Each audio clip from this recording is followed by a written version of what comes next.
if you slap me on one cheek, I'll slap you twice as hard back on the other cheek. Said that's retaliation. That's what I knew. You attack our country, we're going to attack you back with more force. I hate to say it, you had babies living in these areas. You had the elderly, the infirm. But in our minds, we're doing good for democracy. We're killing enemy soldiers without even the realization.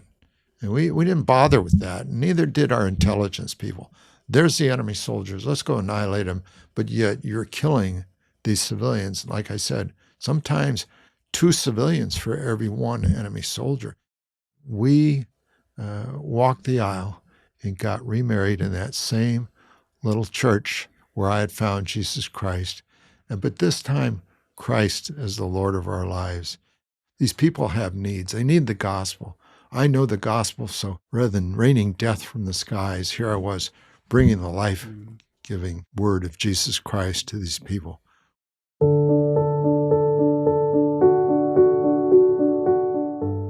So, Vince Lewis, welcome to the Anabaptist Perspectives podcast. We're going to be getting your story today, and it's an unusual story with a lot of different elements to it. So it's hard to even know where to start on an introduction. So outside of saying you served in the military for a long time, we're going to leave it at that and have you tell your story, whatever you'd like to share. So thanks for coming on today and for sharing with us. Very welcome. It's really a pleasure to be here and to do this and to help us to understand each other as we go through life. And having been to all 50 states and 23 foreign countries and doing various sorts of things, it lets you see things that maybe the average person doesn't see, and to benefit from those things and be able to present them and compare them to what you've experienced with God's Word in your life and what impact it has upon you. Mm-hmm. Well, let's rewind the clock and start at the beginning. When and where were you born? I was born in Kansas City, Missouri, but interestingly, that didn't start as just a normal event. My mother was a nurse. We're talking a long time ago, 1946, and she met one of tens of thousands of soldiers coming back to America at the end of World War II. A few stayed behind, but most of them, sometimes 10,000 a week or even more, would come home from that combat. Whoa. And so they would just flood the streets of every city. And my mom met one of those soldiers coming home as she worked in the Veterans Administration Hospital, dealing with a lot of the wounded from the war.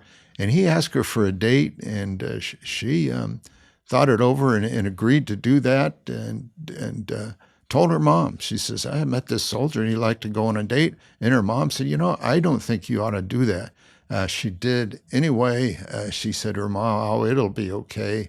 As we do so many times growing up with our parents, we see it differently. So she went on the date, and he essentially forced himself upon her, much to her disagreement, you might say.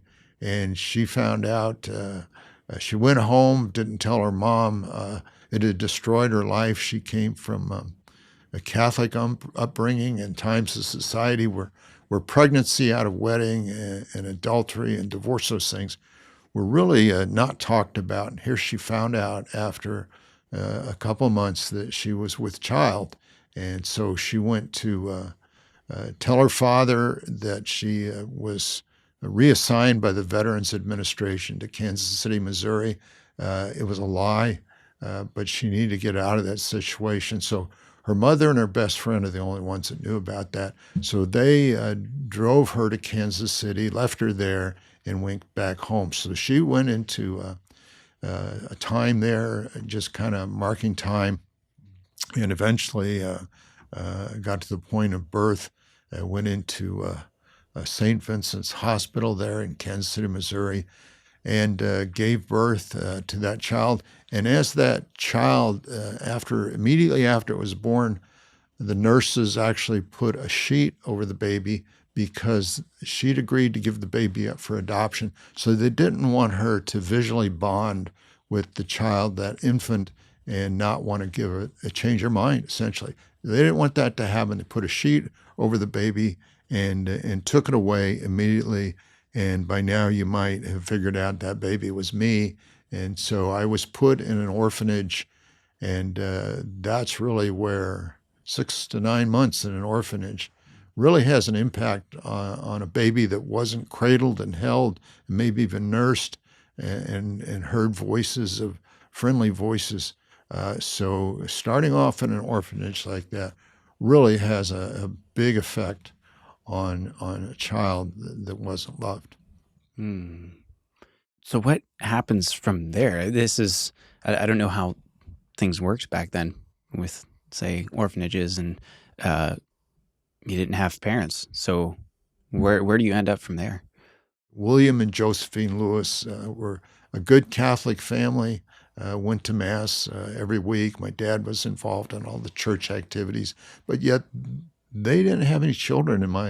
And Josephine, who became my adopted mother, couldn't have children. So they were the kind that the orphanage was looking for. Somebody that wanted to take a child and bring them into a home, give them a complete life, to make up a void in their own life. So I was adopted into that family at birth, literally, and raised in Catholic grammar school as I began, in Catholic kindergarten. Even the orphanage I was in, the hospital was St. Vincent's. The orphanage was a part of that hospital. It was St. Vincent's. So my parents, adopted parents, chose that as my name. Vincent, which I go by Vince now, but the way those things are connected, and you can see I'm already going down the path that separates me with a lot of other children, and maybe starts me on a path that even that beginning was different. So that's your story of getting adopted, and this is in Kansas City, but you didn't end up living in Kansas City. You move in at some point in there, and then tell me about the next phase then. Okay, so my dad was an auto mechanic, and my adopted father, and he enjoyed that life. In those days, automobile brakes just didn't last 10,000 miles, and it was a whole business of shops that would change brakes on cars, and that's what he did. Not other parts of the car, just brakes and changing them. And he had a friend that went to California doing the same business. And that friend of his got out to California and he says, Bill, that was my dad's name, there's work to be had out here. There's a big demand, a lot of cars out in Southern California where it was. I can give you a job out here working for me, and I think you can start your own business out here with little time. If you come on out, I'd help you maybe support getting paid here. So he loaded up the family stuff in the car, much as we could get in there. I was 8 years old at the time, so we moved to Los Angeles, California, a sprawling city today, but yet even so in those days. And my dad, he didn't have a lot of money, but he got a loan. He bought a little stucco house, so common in those days. But interestingly, another turn in my life, across the street from my house, maybe only 100 feet away, was another house similar to ours, as were the houses on both sides of us. And the really neat thing was there was a chain link fence behind that house, and beyond that house was the north runway to Los Angeles International Airport. And I didn't think much of airplanes at all, didn't think about them until we moved there. And I would have the opportunity sometimes, I sit on my front porch in that house and see around that house across the street. And I could watch those airplanes in those days, lumbering DC-6s and Constellations were used for airliners. Small by today's comparison, but men love trains and ships and planes, and I was just couldn't get over it. And I would watch them taxi out to the runway, and they were all piston-driven engines in those days, and they need to be warmed up, and a lot of oil with white smoke would pour out the back until the cylinder heads got warmed up, and you would see that white back there, and the exhaust started getting clear. The engines were getting ready, and you'd see them. You knew where they were okay by someone. They were okay to take off, and they pull out on the runway. And in those days, they didn't do rolling takeoffs. They would pull out on a runway, held the brakes, ran the engines up to full, and then released the brakes and went down. And I could see them. I couldn't see that whole takeoff, but then I saw them rise above the houses down the street, and they were off. They went and turned east after taking off to the west, and went wherever they were going, back east. And the others would go on to Hawaii, and which was a departure point for a lot of things out in the Pacific. And my heart sort of like went with everyone. I was just, wow, that's amazing. And so that had a real impact on my life. And I look forward to maybe someday doing something like that. And I would even tell people someday, even though it's not likely to happen, someday I want to fly one of those big airplanes, something like that. That's just the ultimate experience. And television made those pilots look like they were really powerful men in what they controlled, the lives in the background. And in those days, stewardesses were picked on their appearance first and not their, so they were like the perfect looking women, and these pilots were like swashbuckling ship captains controlling a lot of power, and children just look up to these people and go, wow, I want to be like that someday. Well, so somewhere in the story, you do start flying lessons. So when does that happen, and what was that like? Yeah, the feeling didn't go away.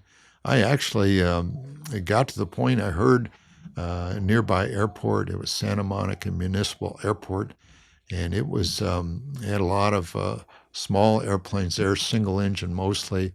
Today we would call them bug smashers, because it just you end up with a windshield full of bugs because you're flying at the altitude. And that's just one of those funny things. But I found a flight school down there that they would actually take me at 17 years old and give me flying lessons. So I worked at a theater, which was a big deal in those days. I worked as an usher, helping people in a dark theater, little flashlight, and I felt like, that's a powerful position. People looked up to the usher. I'd help them get seated, but I was getting paid for doing this, and I would save that money, and that my mind was working. I would go to Santa Monica Municipal and buy a flying lesson, and maybe not real often, but wow, I was really flying an airplane for real, and the excitement just went, the enthusiasm for that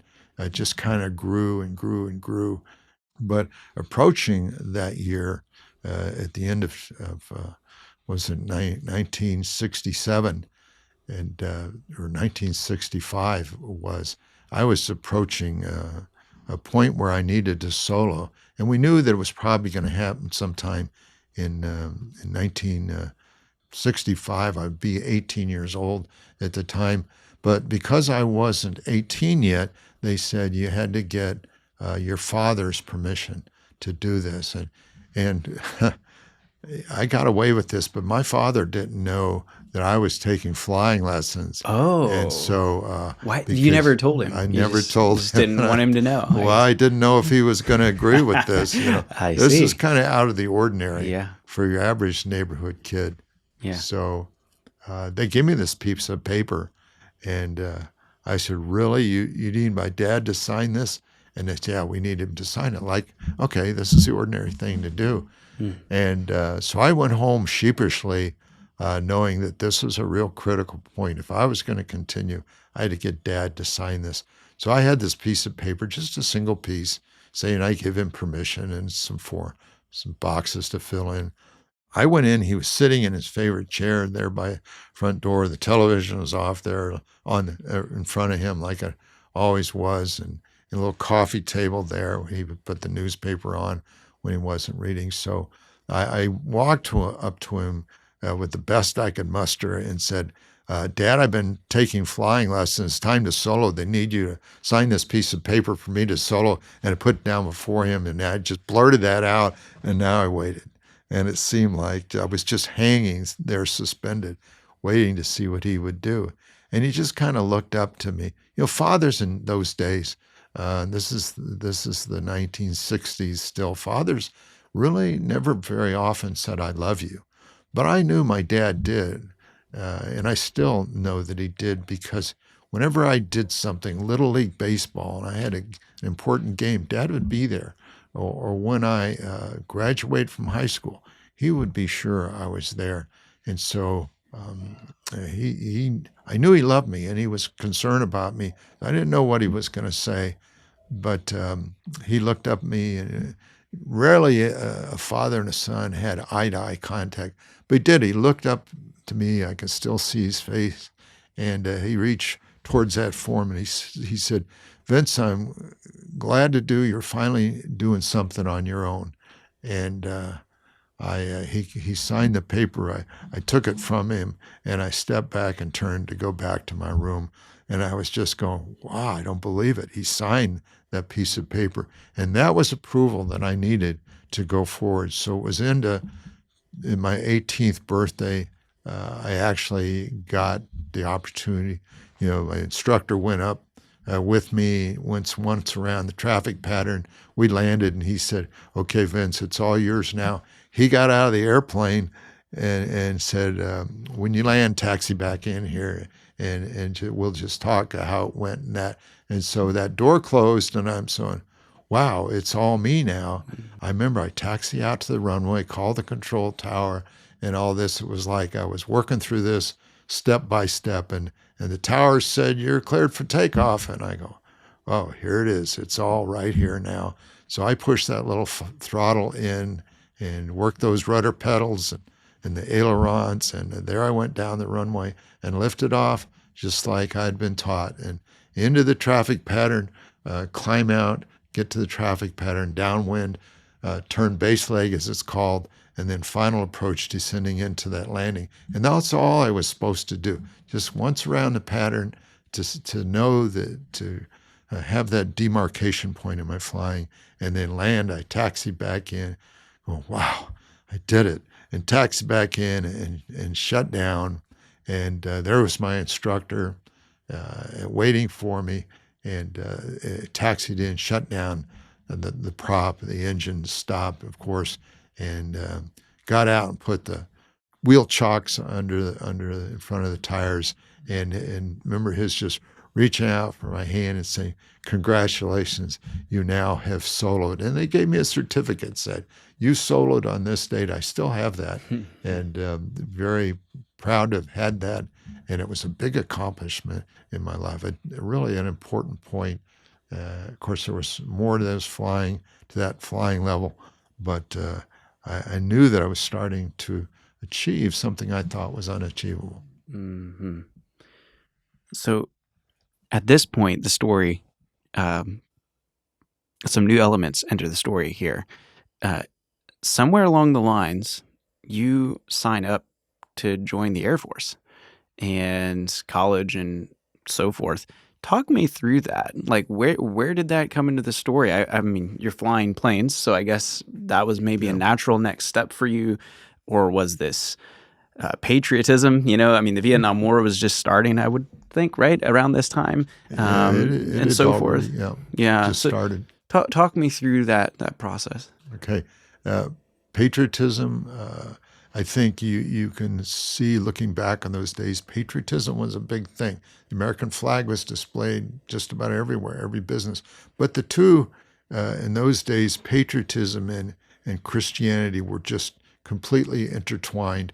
You would see, I did it myself, carry the American flag up the aisle on Memorial Day, and remember the soldiers who had given their lives, plant that flag up on this side of the altar, it was called, and the Christian flag on this side. We might even salute the flag and recite the Pledge of Allegiance. So that was my life, and the goal of every young pilot is to be an airline pilot.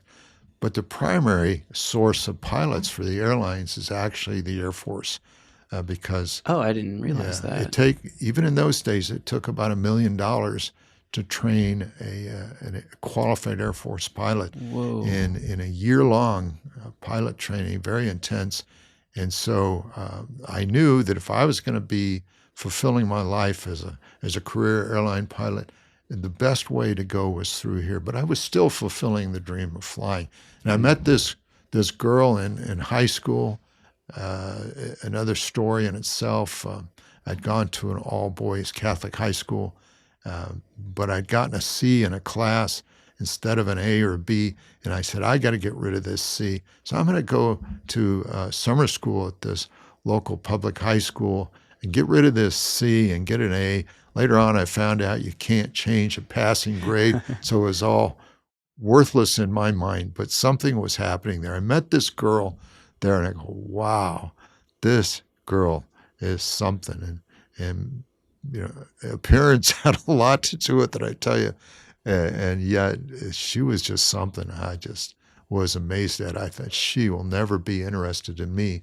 So that was kind of that until a blind date, of all things, came along.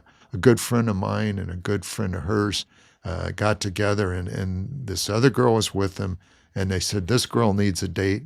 Vince, my good friend, said, Vince, would you join us and just be the date for this girl? And I said, yeah. And so we went on a date, and I was thinking, this girl will just think nothing of me, because look at her. She's just something, smart, attractive, and I'm just a nobody in my mind compared to her. And so we had a date, and that was kind of it. And then we got in this date, and just a date or two, if I remember, and I asked her to go steady, and yeah, she says, I think so. And so she saw something in me that she didn't see in her classmates.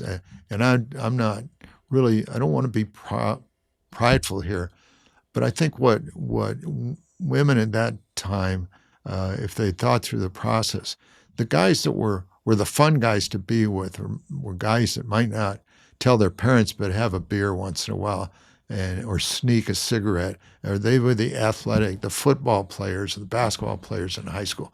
Those were the guys that were really after. But there were some girls like this one that said, I'm just looking for a stable guy that can maybe raise a family, and he seems to have an idea of where he's going in his life, where maybe some of the others had short-term visions. He just seemed to know where he wanted to go and was established in that. So she said, I said, would you like to go steady? And she says, yeah. And it kind of blew me away that this girl that I've just esteemed way up here and little me, and she agreed and to go steady, and that began to build up. Got to a point where we got engaged.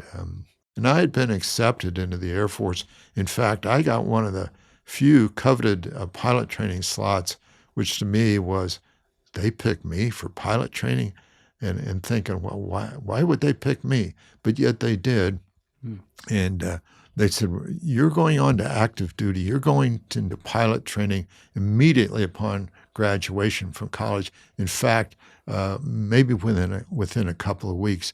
And we had already been engaged, looking to be married when I graduated from college.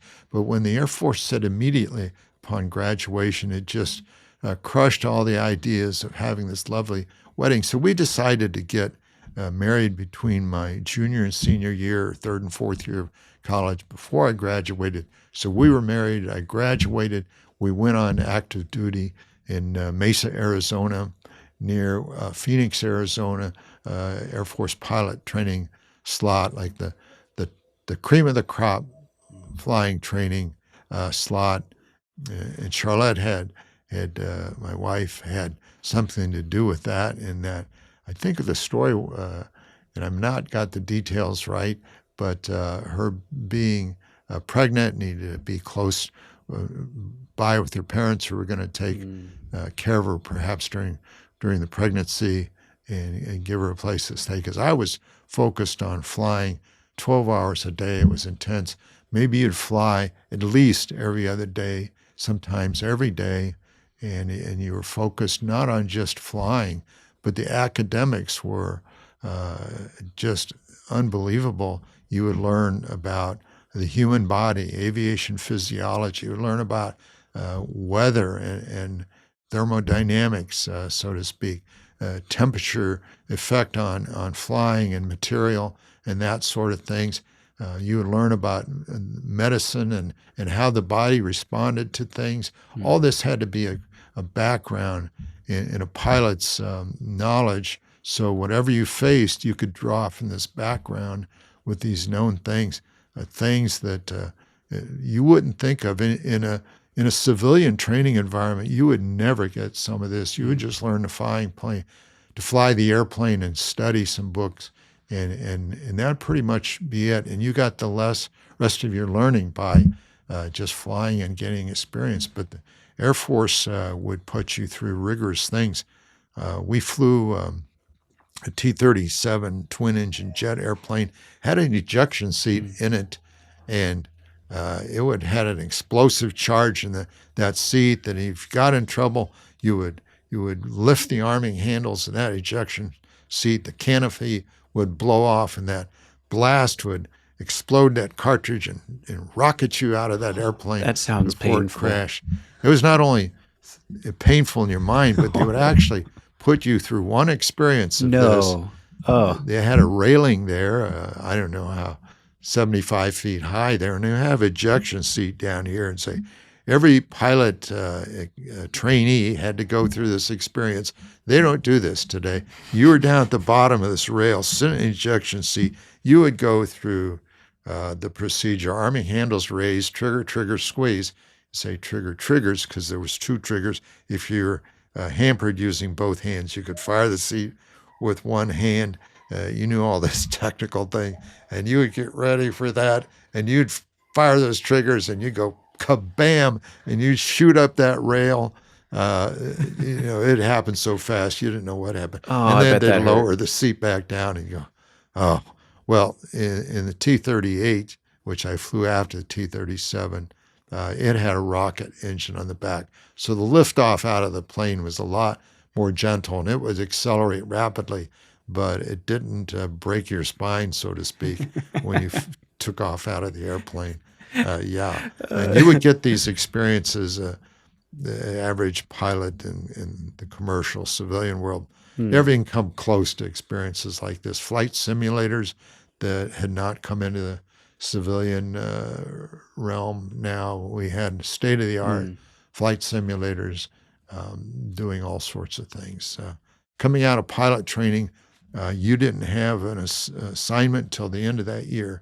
And with the ranking, they would say, Joe Schmaltz, your plane is an F-4 fighter jet. And everybody go, wow, Joe got the good one, Oh, I was wondering about that because you mentioned the T-37, T-38. The 37 was a trainer aircraft, right? And then the 38, that's a supersonic aircraft. Supersonic, and once in the flying training, I think a little over half would be in the T-38.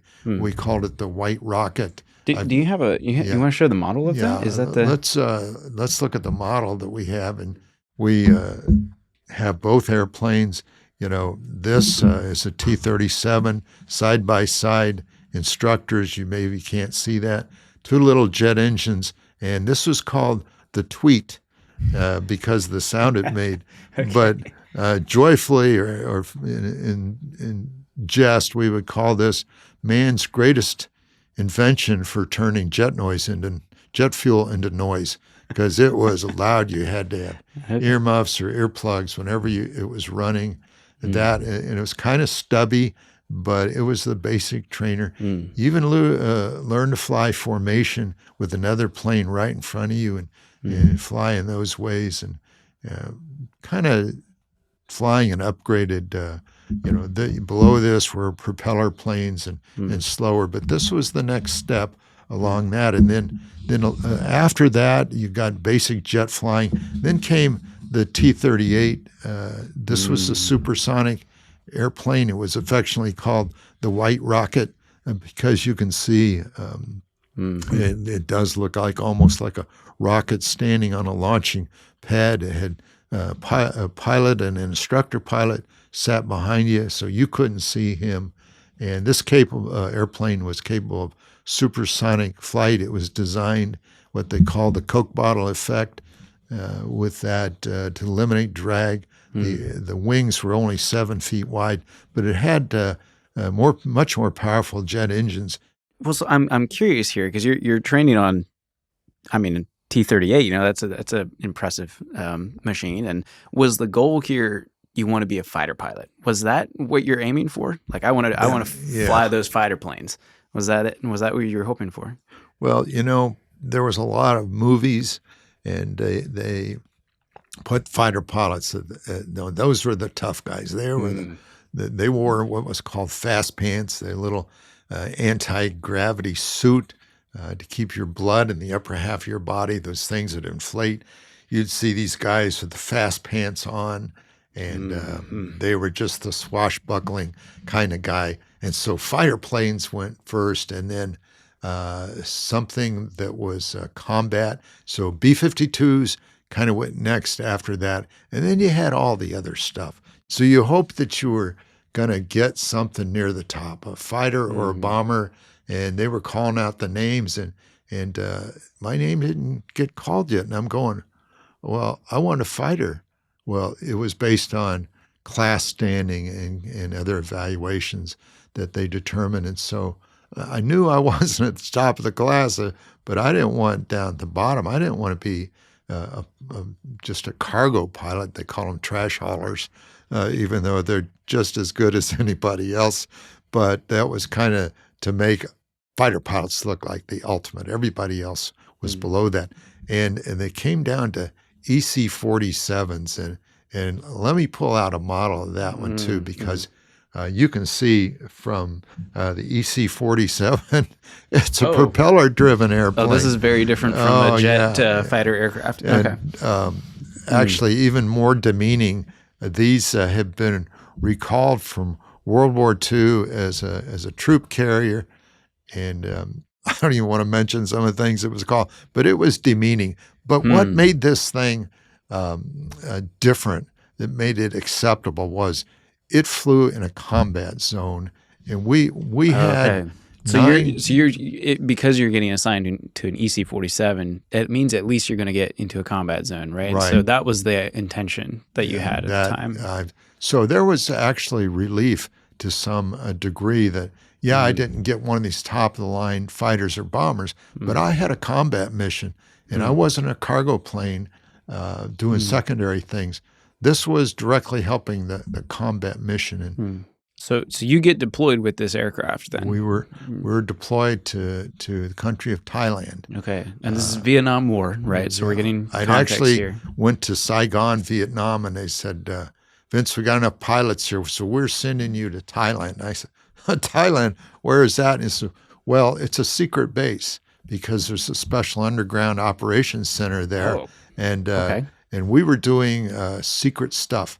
The guys in the back, originally when we first got there, they would put the pilots in the cockpit and lock the door so you didn't see what was back into your own airplane. Really? So these specially trained guys who were actually fluent in Vietnamese language, but they were Americans, gone through a lot of training. They had high-quality radios at the time, and they would listen to enemy transmissions. And if they just kind of caught on to something that sounded like troop movements and giving away troop movements of the enemy, they would call that information to an airborne command post. And if it was a lucrative target, the airborne command post would then call in fighter bombers or maybe even bombers, some kind of bomb-dropping airplane, in to attack that target that you and your guys had actually identified. So you were directly involved in that combat mission, defeating or for lack of a better word, eliminating the enemy, the kind way to pull it. But you were killing them, and that's what you were there for, and you were proud of that, and you were America's finest, making the world safe for democracy. Well, that was okay. So this is like late 1960s then, probably, right? Because I've been doing some reading 70s. or early I went 70s. December 70 to December 71. Okay, so early 70s. Because now, in retrospect, we look at the Vietnam War as having an awful lot of flaws and terrible things that happened. But I was reading some stuff from back then, and how it was being sold is, we're defending democracy. America defending democracy and ensuring the good order of the world and all of these things. And so I'm assuming you're part of this. You probably would have just bought into that. It's like, well, yeah, of course, that's what we're here to do. Can you comment on that? Was that the feeling while you're flying these missions, over Vietnam? There was a lot of, I won't call it propaganda at all, because it wasn't made to deceive you, but we knew there was these communist countries out there. They wanted to enslave democratic people from democratic countries where people got a voice. Their people were really controlled by the government. They didn't have a voice. What they said, they were the bad guys, and we were making the world safe for democracy. That's what it was called. And we were to go into these places where it had an impact on maybe the local world, maybe indirectly on our country. But we called them wars of liberation, where we would go in and liberate. Ironic. Okay. Yeah. Interesting. And through, we said, one saying is sacrificing the lives of millions of people to save millions of people. Kind of an oxymoron there, but we were part of that. And there's kind of a side issue here too, that an assignment to a war zone was a year long. And your wife, if you were married, a lot of people's lieutenants, second lieutenants. I was promoted to a first lieutenant by now, and my wife was at home raising the children that we had, and we'd had, I think, one child at the time. Angela was our oldest, and like many wives that were left behind, it wasn't good. And people don't realize that soldiers go into these combat zones alone. So you had a lot of problems back in the United States. You had divorce, and soldiers live an ugly life. People don't realize. They look at TV and movies and think these guys live lives of glory. Divorce, adultery, and worst of all, suicide. And even some of those soldiers, when they came home, found their wife had been unfaithful and left them, and they didn't even know it while they were overseas, yet come home, and that horrible shock, that toll, or that takes a toll on a family and a society too. So it kind of gets covered over, because we don't want to discourage anybody, take away from that patriotism. A lot of things during World War II, even, where some of our own ships were sunk and took maybe hundreds, maybe even over 1,000 men down with them to a watery grave with one bomb. And we didn't want to discourage the patriotism, the people giving in to support the war, their money, things like that. They would withhold that information that maybe even never did come out. And today, a lot of it's come out. So the toll on families was horrific. I ended up having a year-long tour in Saudi Arabia by myself amongst the Muslim community there, learning a whole different lifestyle. I mean, totally different from what I grew up and what I was used to, from the Oriental mindset in Thailand to the Islamic mentality in Saudi Arabia. And twice I had short tours on the island of Guam and out in the Pacific Ocean. I often say most people couldn't even find it, and I didn't even know where it was, but we found this tiny little speck on the map out in the western half of the Pacific Ocean, where we used to say it wasn't the end of the earth, but you could see it from there. And so those, Wow. humor was used a lot to keep life going. And, I mean, and that, yeah, like how do you cope? I mean, for a year you're plopped in Thailand, and I mean, I'm guessing when you're not flying missions, it's kind of like, okay, like what do you do now? And also you mentioned it was a secret base because I guess this was for intelligence gathering. So right. they were really trying to keep it. We don't want to acknowledge that this is here and so forth. So I'm guessing you were flying sensitive missions. Were there missions you flew you don't even know, like what kind of intelligence they were gathering, what the guys in the back were doing? Like, Interestingly, and most Americans didn't know this, the CIA, the Central Intelligence Agency, was running that facility. So there was stuff being done there. It was all underground, like sprawling underground. If you look at satellite images today, you can see the runway, and everything around it's grown over with jungle. But that facility is still there underneath the jungle, and I'm sure people have gotten into it and raided whatever was in there. wait, so this was a CIA base, not an Air Force base? It was an Air Force base, but the CIA was resident there, No way. and Okay. they might have worn a military uniform. You didn't know they were civilians. They dressed like it. They were in the chow hall with you, eating side by side. Wow. You didn't know who they were, and they didn't talk about it. So All this was going on. So you were in more of the shadow, like at least on that deployment, in kind of the shadow world, in a way, with the war and just almost like murkiness and Yeah. again, and then being separated from your family, you're on the other side of the world. You're not flying fighter jets. You're flying, EC-47s, and I can imagine there were things where it's like moments where you thought, "Is this what I signed up for?" Did you ever have moments like that, or was it like, "I'm being a good patriot. I'm doing what I'm supposed to do"? I don't know. Talk me through that a little.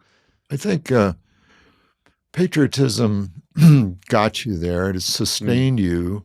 You knew you were doing something good in your mentality, but there were times when you kind of would get discouraged.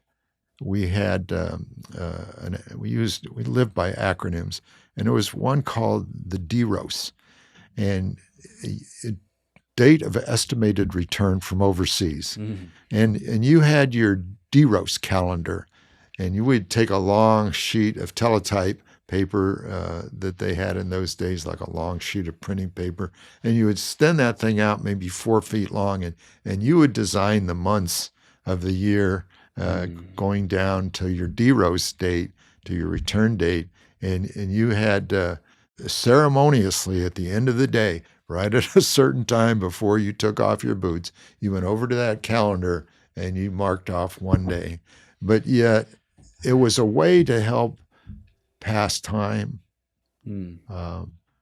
But it was very conscious that that's a long way till I get to go home. And I better just settle in. But you never really mentally settled in because you were doing good, yeah, on one side, but there in your heart was this, am I ever going to get to go home? I'm just flying every day, every other day. It's the same guys. It just rains like you can't believe in Thailand. And it just, monotony sets in, but that longing for home. And it seems when, like in your first third of that year, it's never going to end. You even get up to halfway. It's horrible. So you finished that deployment. I was still kind of stuck on this is a secret base with the CIA there. That still kind of it surprises me. But anyways, you finished that deployment, doing surveillance and so forth. From there, you get reassigned. You get to come back home, right, out of the combat zone. What are you assigned to next, and where do you go from there? Well, everybody knew, most everybody, when they got home, people like me, where there was not a stateside, back in the U.S., there wasn't the equivalent of this airplane. So you knew you were going to a new mission. So, here's my chance again. Could be a navigator, another one of those trash haulers relegated to a third-class citizen in the flying area. And the orders just come down. They call you in the office. Vince, we got a message today. Your assignment's here. And, I braced for it, and they said, "You're going to fly B-52 bombers." B-52 bombers. Oof. Wow. Me flying, because you knew this was a nuclear-capable bomber. This thing carried big bombs. I didn't know a lot about the airplane. Ooh, wait, for those who might not fully grasp, describe nuclear capable. Like what are we talking about? It's not running on nuclear power. It's actually carrying. It potentially could carry right. a nuclear bomb. You're saying the world was aware of Hiroshima and Nagasaki, where the United States had taken its only 2 bombs. Nobody knew we only had 2 at the time, and dropped one in different cities, killed roughly 210,000 Japanese, where we dropped that on city centers, thinking that we were going to defeat the enemy by wiping out their factories, and their factories were run by civilians. So don't tell anybody. It's no big deal. It's the thing to do. Not everybody agreed with it, and I wasn't even sure. But yeah, we're going to end this horrible war. These are the guys that did Pearl Harbor on us, and these are the guys that sunk our troop carriers and shot down our airplanes, and this, they deserve this. We're going to end this war. And intelligence tells us afterwards, little known, and it seeped out, that the United States knew at the time the Japanese were probably, intelligence said they were getting ready to surrender. But we dropped those 2 atomic bombs on it anyway, saying we need to make sure they don't have the ability to reconstitute. So we were carrying weapons like this in the B-52. We joked about it now, but it was serious, deadly. And there was, during the 70s in particular, Russia was becoming another nuclear power. Russia and the United States are about the only nuclear powers in the United States, although others were developing nukes, as we call them. And we would take B-52 bombers that were stationed in the northern part of the United States. We'd put 2 of these big nuclear bombs on them. When I first started flying this nuclear mission, you could fit maybe a couple of these in the bomb bay. Was shortly after that they began going to missiles that would fire out of the bomb bay. They were on a rotary launcher, and they would drop out and shoot off. Wow. Advancing technology, but we were getting the latest technology, and they would advance, put these in advanced locations, because the quickest way to attack Russia was over the North Pole, and that was our mission. So you were reassigned to where? It was Griffiss Air Force Base, not too far enough from Syracuse, New York, upstate New York. Okay, so you could deploy. Let me make sure I'm getting this right. You could deploy a B-52 armed with multiple nuclear warheads, right, and fly over the North Pole and drop them theoretically on Russia, should that need arise. Was the thought? So we had at the time what was called the Triad, and that was a 3-way force that was, in theory, undefeatable. So we had submarine-launched ballistic missiles that would fire out of tubes from a submarine under the ocean, underwater. They could actually fire them. State-of-the-art technology. We had intercontinental ballistic missiles in silos, concrete silos down in the ground, and all those have been decommissioned. And even today, you can go on tours of some of those. One individual even bought one and made that his house, large underground complex. Well, now that's ironic. Okay. Where the crews, but then you had the bomber force. And if any one of those forces got defeated, you still had the ability to do that. But there was a nagging problem with that theory called, interestingly called MAD. And you'd think the world had gone mad, but it was called mutually assured destruction. Oh, yeah. And you could destroy us, but at the same time, with these missiles en route to your country, you were also going to get annihilated. And that, in people's minds, meant that you better be careful before you decide to attack them, because they just might have some missiles on the way to attack yours. So That's where the acronym came Wow. from, mutually assured. So you had the assurance that both of you were going to get destroyed, but you were kind of revved up in this, what was called the Cold War. No guns were fired, no bullets or weapons or bombs were dropped, but so it was considered Cold War, no fighting. But this nuclear warfare was sitting there. And even in the United States, among the civilian communities, they practiced drills where we call them tornado sirens or various sirens. But as children in school and even up into the 60s and 70s, these sirens go off and you would practice. Everybody in classrooms get under your desk, whatever good that would do. And there's an air raid siren, meaning an enemy air raid is coming in. That's how much. So we had all this hype going on. The Russians are going to annihilate us. We saw what happened in Japan. They would love to do this to us, and we need to be ready to do that with them. All this hype in media and movies of nuclear warfare and life after a nuclear war and things like that. Some are humorous, some are serious.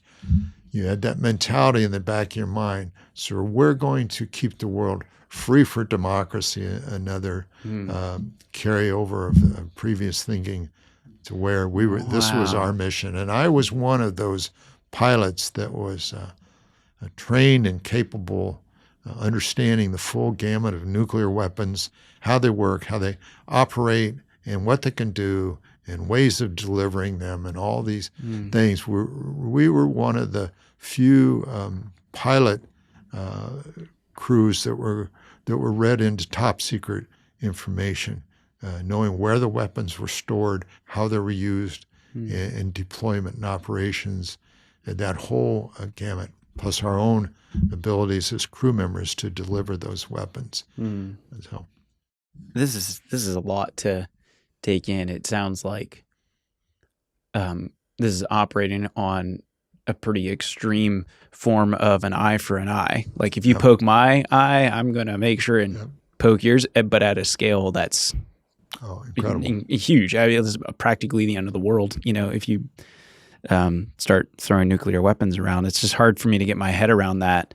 Let's back up a little. I think you have a model of the B-52. Do we want to pull that out and compare it with your EC-47 here? Although the models are different size, let's pull that out and set it here. Do you mind if I? Go ahead. Yeah. Go ahead. I don't even let my grandchildren get near this thing because it was actually hand carved in the Philippines, and so was the EC-47. And oh wow! By comparison, this airplane was maybe 50 feet wide, maybe 10, 11, 12,000 pounds. But the B-52 was substantially larger. Let me get this one a little out of the way. I mean, this is just a gargantuan aircraft that you're flying. I mean, had a crew of 6. Oh my! Carried nuclear weapons, and you can see the power of these days, and they're still flying, by the way. Used in some of the current. Am I remembering this right? Like I think it was last night you were mentioning there's airstrikes been hitting in Yemen with current presidential policy that Trump has, and that was B-52s. Is that right? Some of them were. Some of them were. So that's a similar or same aircraft as what you were flying.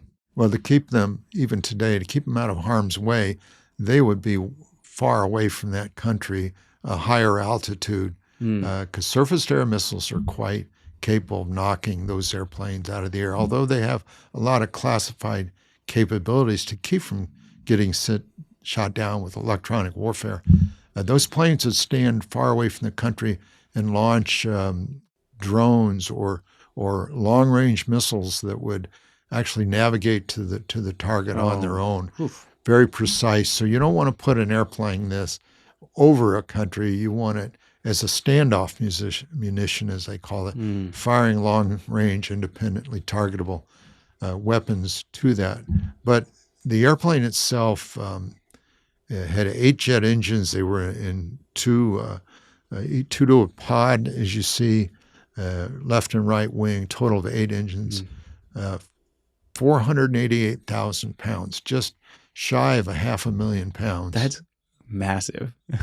Oh my And, goodness. Yeah, carried, of that, 2/3 is fuel, 300,000 pounds, not gallons, but pounds of that airplane stored in the wingtip, 13 different fuel tanks in that airplane, fuselage, wingtip, or wing tanks and wingtip tanks to get that the range, the long range. I'm talking flying for 11 hours of that and getting that capability to deliver where you need it to be delivered. But one thing that's interesting, if I can draw some people's attention back to the history books, is in 1903, the Orville and Wilbur Wright made the first powered flight in history. And they were in Kitty Hawk, North Carolina. It was the year 1903, December 17th. And their first flight was an amazing 120 feet long, never been seen in the history of mankind, a powered flight 120 feet long. And yet this airplane, from one wingtip to the other wingtip, is 185 feet wide. So the Wright brothers could have taken off and landed on the other wing and still had 65 feet left over. That's the size of the airplane it is. Unreal. Earlier models had a gunner sat back there, and the gunner sits up there with the rest of the crew. He controls his gun electronically. So you had a gunner who was the only enlisted man in the crew. You had the other 5 were officers, an electronic warfare officer, a navigator, a radar navigator who was really the bombardier. In these days, we were dropping gravity bombs. You had to fly over the target to drop it. And the radar navigator was the bombardier.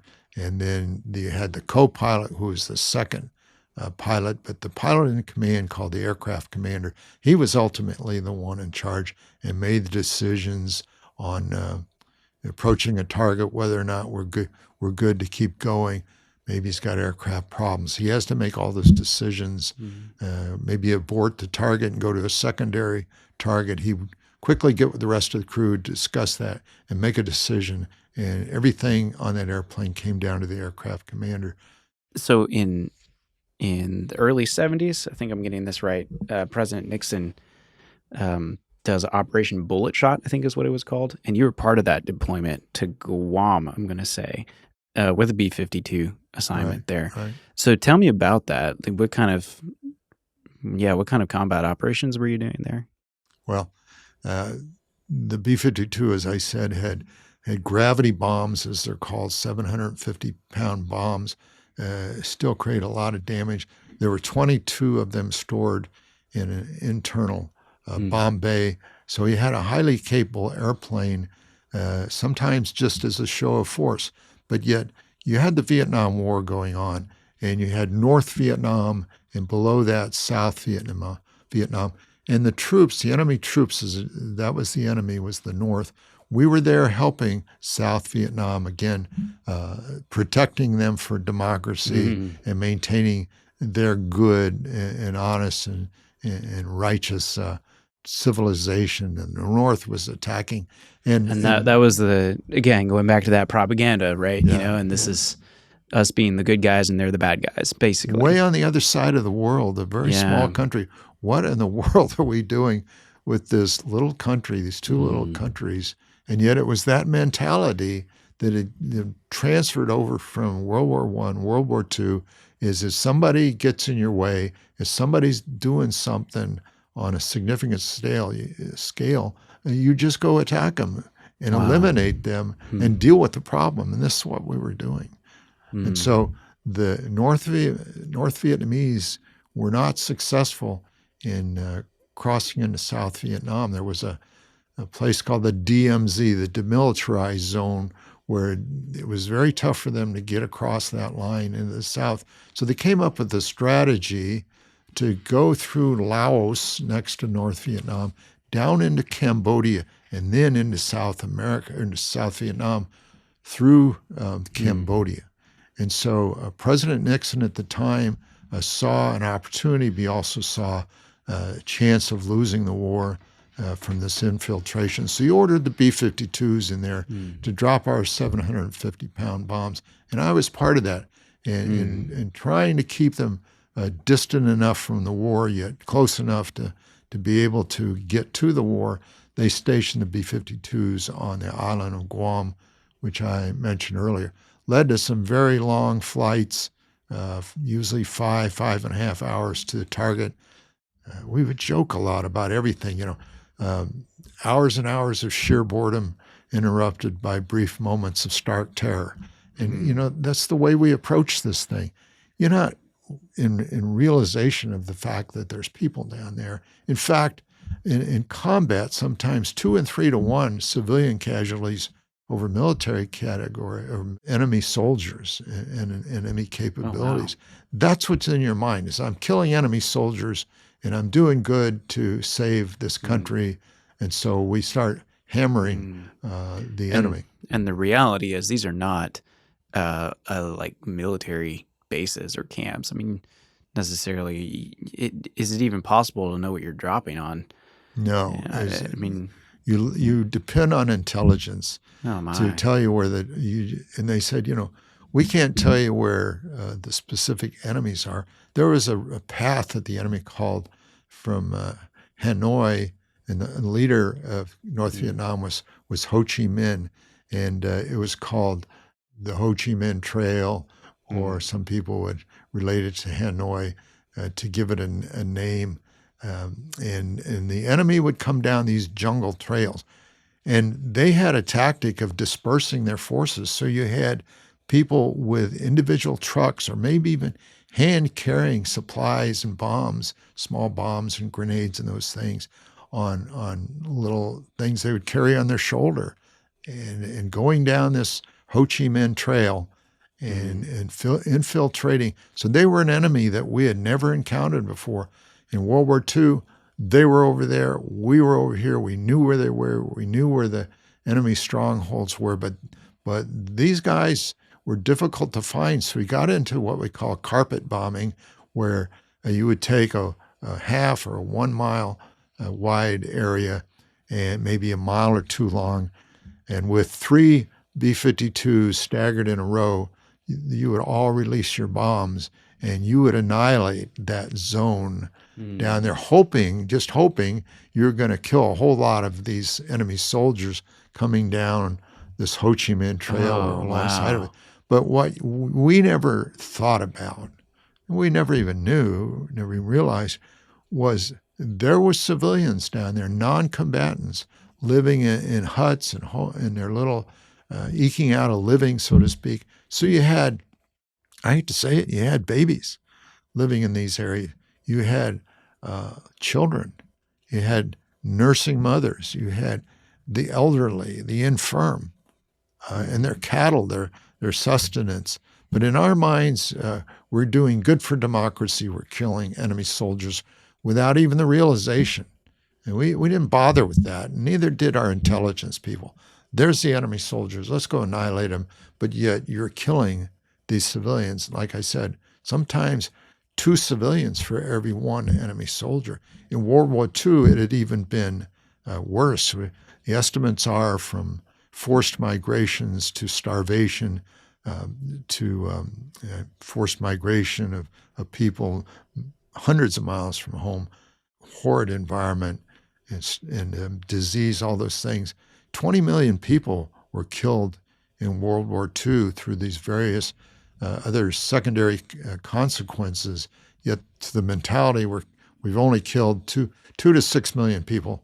The enemy died in World War II, and a lot less of those were Americans, even though we lost a lot. So that's how you see it. You don't think about these other consequences, collateral damage that happen.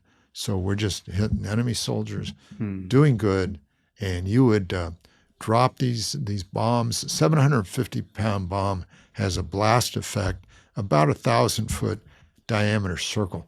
Anything towards even close to the center of that was totally annihilated. We've been talking about the grass and the trees out to the edges of that circle. You would have a heavy destruction, different patterns of forces that went out based on certain things, and you would destroy homes and maybe even damage them heavily. It depended on proximity. But near the center of that circle, you were killing a lot of people, and their livelihood, their cattle, their source of sustenance. But again, you never thought about that. Horrible. And we would drop those bombs, and usually, often we were on a northern trajectory, dropping the bombs, and then we would turn and head back towards home. And I can remember situations. Even I was a co-pilot then. My aircraft commander, his name was Bob. I'd say, "Hey, Bob, I wonder what they're having for dinner in the officers' club tonight." And yet, totally oblivious to what you had just done, because what you did was patriotic. It was your patriotic duty. You could be proud of this. And so you had all this going on, and you never thought about that. If you thought about it, you might stop doing it, and we couldn't have that. It wasn't brainwashing. It was just part of that culture at the time. So we'd head home. Maybe a couple of days later, we'd do the same thing again, thinking we're doing good. We're going to end this war. And yet we lost that war. Some people say we came to a stalemate. No, we didn't. We lost that war. And we left 58,000 American boys in the soil of South Vietnam. And we lost pilots who went in North Vietnam, were tortured, maybe even for years, 7 years, I think was the longest. All that horrid thing comes out. There's bodies of our soldiers that have never been located. A lot of them were brought home and repatriated for burial in the United States, and that was the cost of war. How many of these bombing missions did you run? I think somewhere around just 33 of those missions. That you did personally? Yeah, that I personally did. And then you multiply that times the number of B-52s. Some of them got shot down. They were going further north than we were. The northern edges, Cambodia, over to North Vietnam. That's where they were lost, almost all of them over North Vietnam. So, I mean, I have to ask, like, how do you live with that knowledge now, today? You know, of what those missions were. I mean, I guess in the moment, just not really thinking about it. It's just jungle down there, you know. But how do you live with yourself? And that, you almost get the mentality of, I'm just going to work. My work is a lot different from everybody, but it says now, in retrospect, even amongst non-military people, they see, we didn't do much good over there. And what were we doing in the first place? There was a lot of, these were the days of anti-war protest. College campuses, maybe we can see in some of that again today with pro-Palestinian demonstrations. But these days they were big. They were burning colleges. They were really rioting. It got to not only tens of thousands, hundreds of thousands of people. The Americans started getting a feeling, not across the board. A lot of them said, maybe we made a mistake here. But as time went on in my own life, like many others, we're seeing, this may have been a waste of 58,000 lives, not counting the Americans who were maimed and injured, went to, bad lives. Not thinking about the enemy soldiers and not thinking about the people on the ground and starting to realize, this maybe didn't turn out like everybody thought.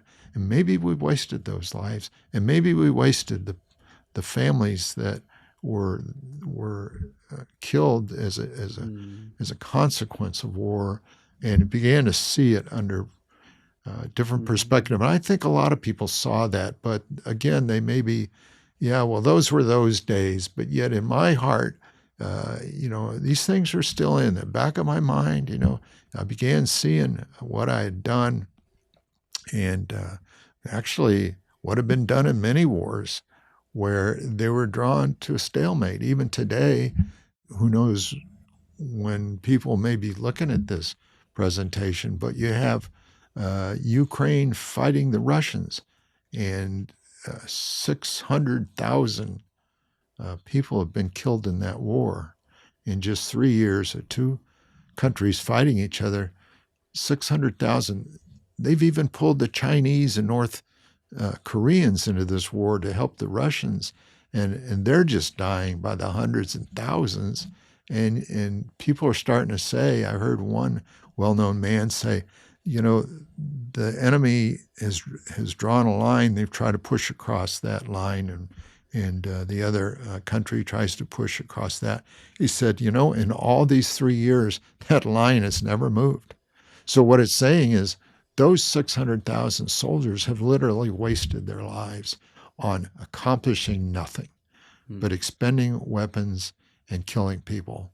And political motivation was at the beginning of it, and now it's kind of like, how do we save face and yet get out of this thing? And eventually they're all starting to say, we're wasting our time. We don't want to admit it. We want to remain in control, look like we're the big guy on the block, but they're starting to realize the futility that even among the non-Christian. And I began, through a set of circumstances, began to take on a different perspective from this during this part of my life. Mm-hmm. But after your bombing missions in Cambodia, you're still in the Air Force at this point. I think if I'm getting this right, you go back to Griffiss Air Force Base, like you mentioned, right. There in New York, which, interesting, I was doing a little digging, but that was one of the largest stockpiles of nuclear weapons in the world at the time, right. Which is not there anymore, which is why we actually know that. Of course, that would have been classified at the time. So you're doing this, you're flying B-52s, you're doing what you do at the base there. You've done these missions in Cambodia. We're going to pivot a little, but how was your marriage at this point? You mentioned that earlier, just the toll that war takes on families. And yeah, talk to me about that. That's a sad part, as I talked about earlier. Just a difficult impact on a lot of families. And I was really focused on getting this mission, and I hate to admit it, but self-focused. This is my mission. I'm doing good for humanity. I'm the tip of the spear, so to speak, and there's a lot of intense things there. And there's my wife sitting back there and coming to the realization of this is not what I expected out of life. I expected a husband, maybe raise a family, maybe have a career for him and have grandchildren, this sort of thing. This is not what I expected. So we began to have problems. We tried to get separated, live apart for a short period, and that wasn't working. And it finally got to the point where she decided she wanted out of that marriage. We had 2 children at the time, and so she filed for divorce. I was just stunned. I didn't know this was going on. I didn't pay enough attention to her to know this was going on. And that divorce actually went through. And there I am. And it does have a little bit of an impact on your security clearance. But here I am as a B-52 pilot, and I'm one of the few that I was divorced. It's just like you're out there trying to save the world and be this force of good, with your job, quote unquote, so to speak. That's the propaganda. And yet you don't even have your own family anymore. Yeah, I wasn't holding it together in that regard. So she picked up, and took the furniture and all that, and got moved back to Los Angeles, where we had met and where we had gotten married. And I stayed in New York, and we're talking 2,500 miles between us. And in my mind, that was that. And I was devastated. I had to get on with my life, difficult as it was. I had to shamefully work with the other guys. They probably, they knew that I was maybe a little not so good as the rest of them, who all had families. Who knows if they had problems too. But I moved in with a guy who would not have been my type. he was renting a house. It was a good deal. He took pity on me. He says, "Hey, I got an upstairs room you can stay in. Me and my girlfriend are living downstairs, but we got a place, a room upstairs where you can live, and maybe we can share the rent and benefit from both of us would benefit from that." So I said, okay. But I'm sinking a little bit more gradually into this sense of, maybe I didn't end up where I thought. Maybe my world is slowly coming apart. And you try to kind of put that behind you. I got this mission, but you'd go home at night, the room was empty and there's nobody there. And that was, you try to think of other things. Maybe some of the guys want to go to the officers club. Well, maybe not. So a lot of maybe depression and starting to think, have second thoughts on what you're doing. Well, so I'm looking at this and thinking, okay, so from a military perspective, you're living the dream. You've done combat missions. You're now on a B-52. You're at this. Probably have a security clearance, I'm guessing at this point. You've seen combat. Your career is going well, and yet now you've lost your family, and here you're trying to save the world, so to speak, quote unquote, and do the right thing, according to the American propaganda machine.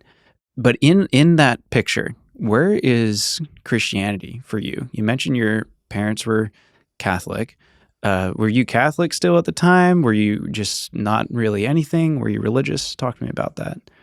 I had grown up through a Catholic grammar school, Catholic high school, Catholic university. So that was my relationship. But some of that started falling apart. Through that, I knew there was a God. He was a Father, Son, and Holy Spirit, and that. But that had never penetrated into me. There was a lot of, like, I would say, every religion that's Christian on earth has a lot of focus on ceremony and tradition, and some put a lot of weight on that, and maybe others focus more on that personal relationship. And to me, in my regard, and I don't want to disparage the Catholics, I'm talking about me, but when I looked at that, I saw ceremony and tradition, but I was alone. I was lonely, and you didn't interface with other Catholics. You were just maybe you'd go to Mass on Sunday, but I was not. It was not meeting my need at the time.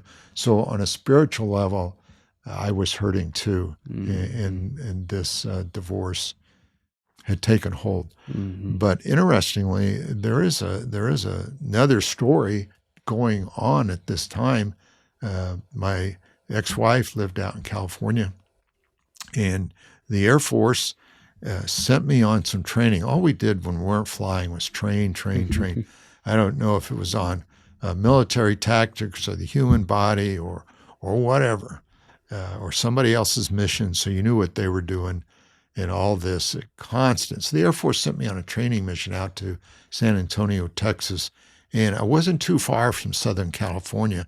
So I said, I'm going to buy an airline ticket and just go out there and see my ex-wife. We had 2 children at the time, and just for old time's sake, see how things was going, make sure they're, not suffering too much, and then go back to whatever I was doing. But just kind of touch base with them, as some people might do.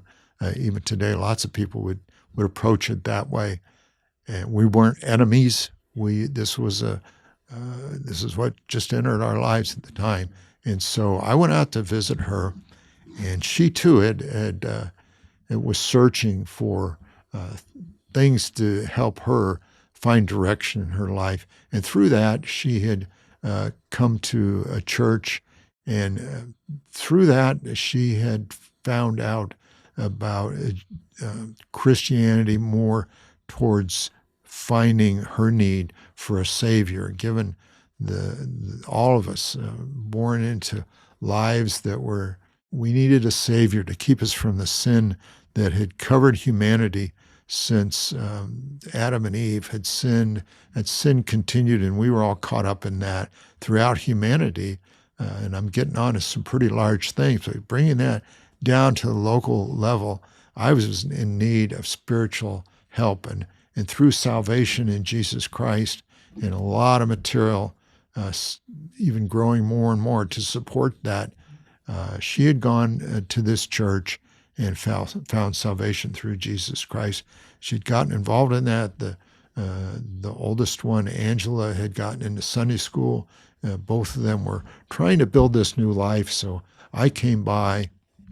Angela had said to my ex-wife, she said, "Could perhaps Daddy go to church with us? I was just there visiting for a weekend, and I had to get back to the training, and then I'm back to my B-52 base starting within a day or two after the weekend." She said, "I would like to show the other children in my," she would have said, "the other kids in my Sunday school class who my daddy is." You know, boy, that really hits home. That's where you're starting to get into my core and touching areas I hadn't touched before. And so I said, okay, I'll go ahead and go with you. That I can do that. And so as only God would have it, Charlotte was there. Angela was in Sunday school, and I was there. And there was preached that day standard sermon, and called standard sermon. I call it fundamental basic sermon of salvation through Jesus Christ, how he had died on the cross to pay the price for our sins. And by acknowledging him and declaring and deciding on him as my Lord and Savior and inviting him into my life and dedicating my life to him, this fundamental message, about as basic as you could get it, by God's grace, was preached that day. After the meeting was over, she went to get Angela out of Sunday school, and I was standing there doing, and here comes the deacon of the church, and he comes up to me and very deliberately says to me, "Vince, you've heard the gospel preached today." And well, I knew it, and he said, "Would you like to pray to invite Jesus Christ into your life?" And it just, I had this feeling, fireworks didn't go off, this big explosion in my life. I just had this inner feeling, I need to do this. I need answers, and this looks like the way to go. So I prayed with him and invited Jesus Christ into my life, not knowing what changes were coming down the road. But I knew this is something I needed to do. And so that weekend was over. I had done that. I needed to get back to my work in New York after finishing the training. And, before I left there, and this is really significant, my ex-wife gave me a little Bible, New Testament and Psalms, and I took that back with me to New York. Mm-hmm.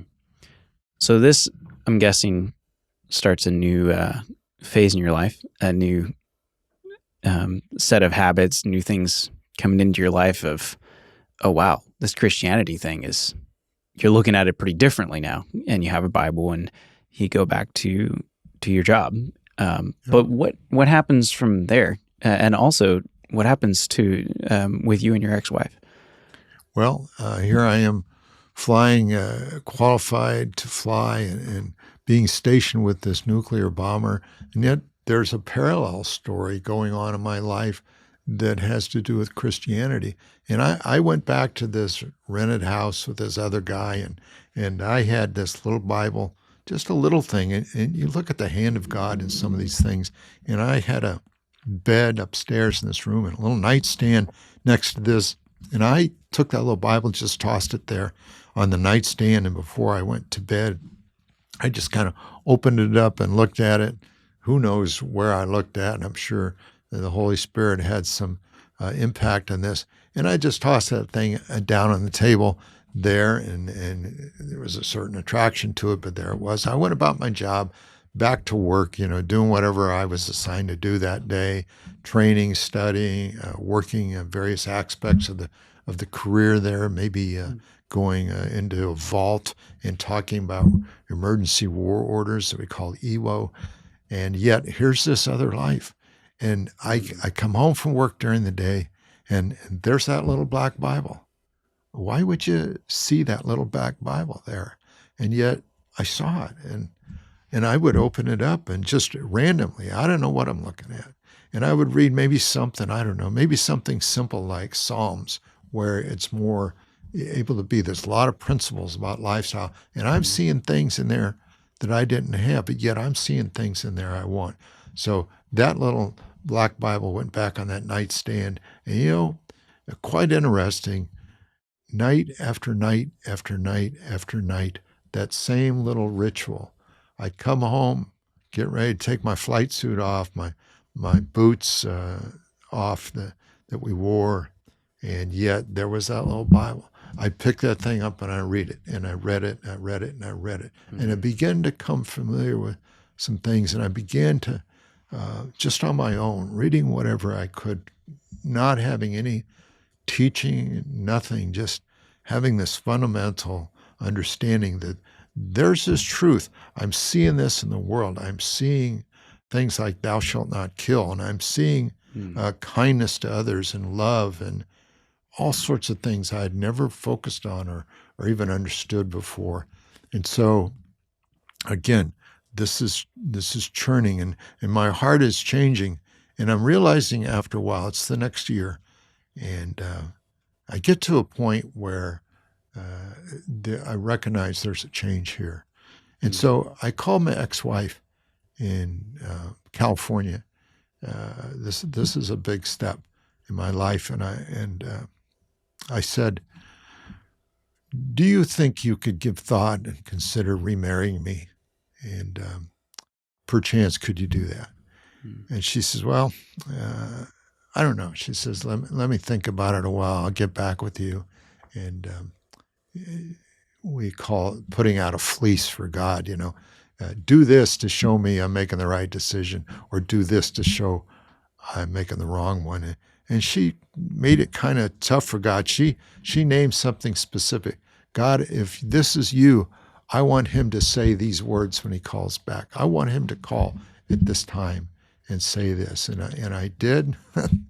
By the hands of God, I did. I said that, and she said, if he'll agree that we're going to go to this Christian seminar and start our life. We're not going to, the mountains of Colorado or Hawaii or anything like that.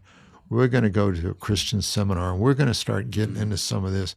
And I had agreed to do that. And so I flew out to Southern California, where she was, and we walked the aisle and got remarried in that same little church where I had found Jesus Christ.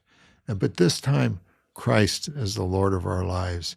Things didn't change overnight, but we were going in the right direction for the first time in our lives. And I've told other people even today, marriage is not you get to this point and it's smooth sailing. I said, till the day you die, marriage is an uphill journey.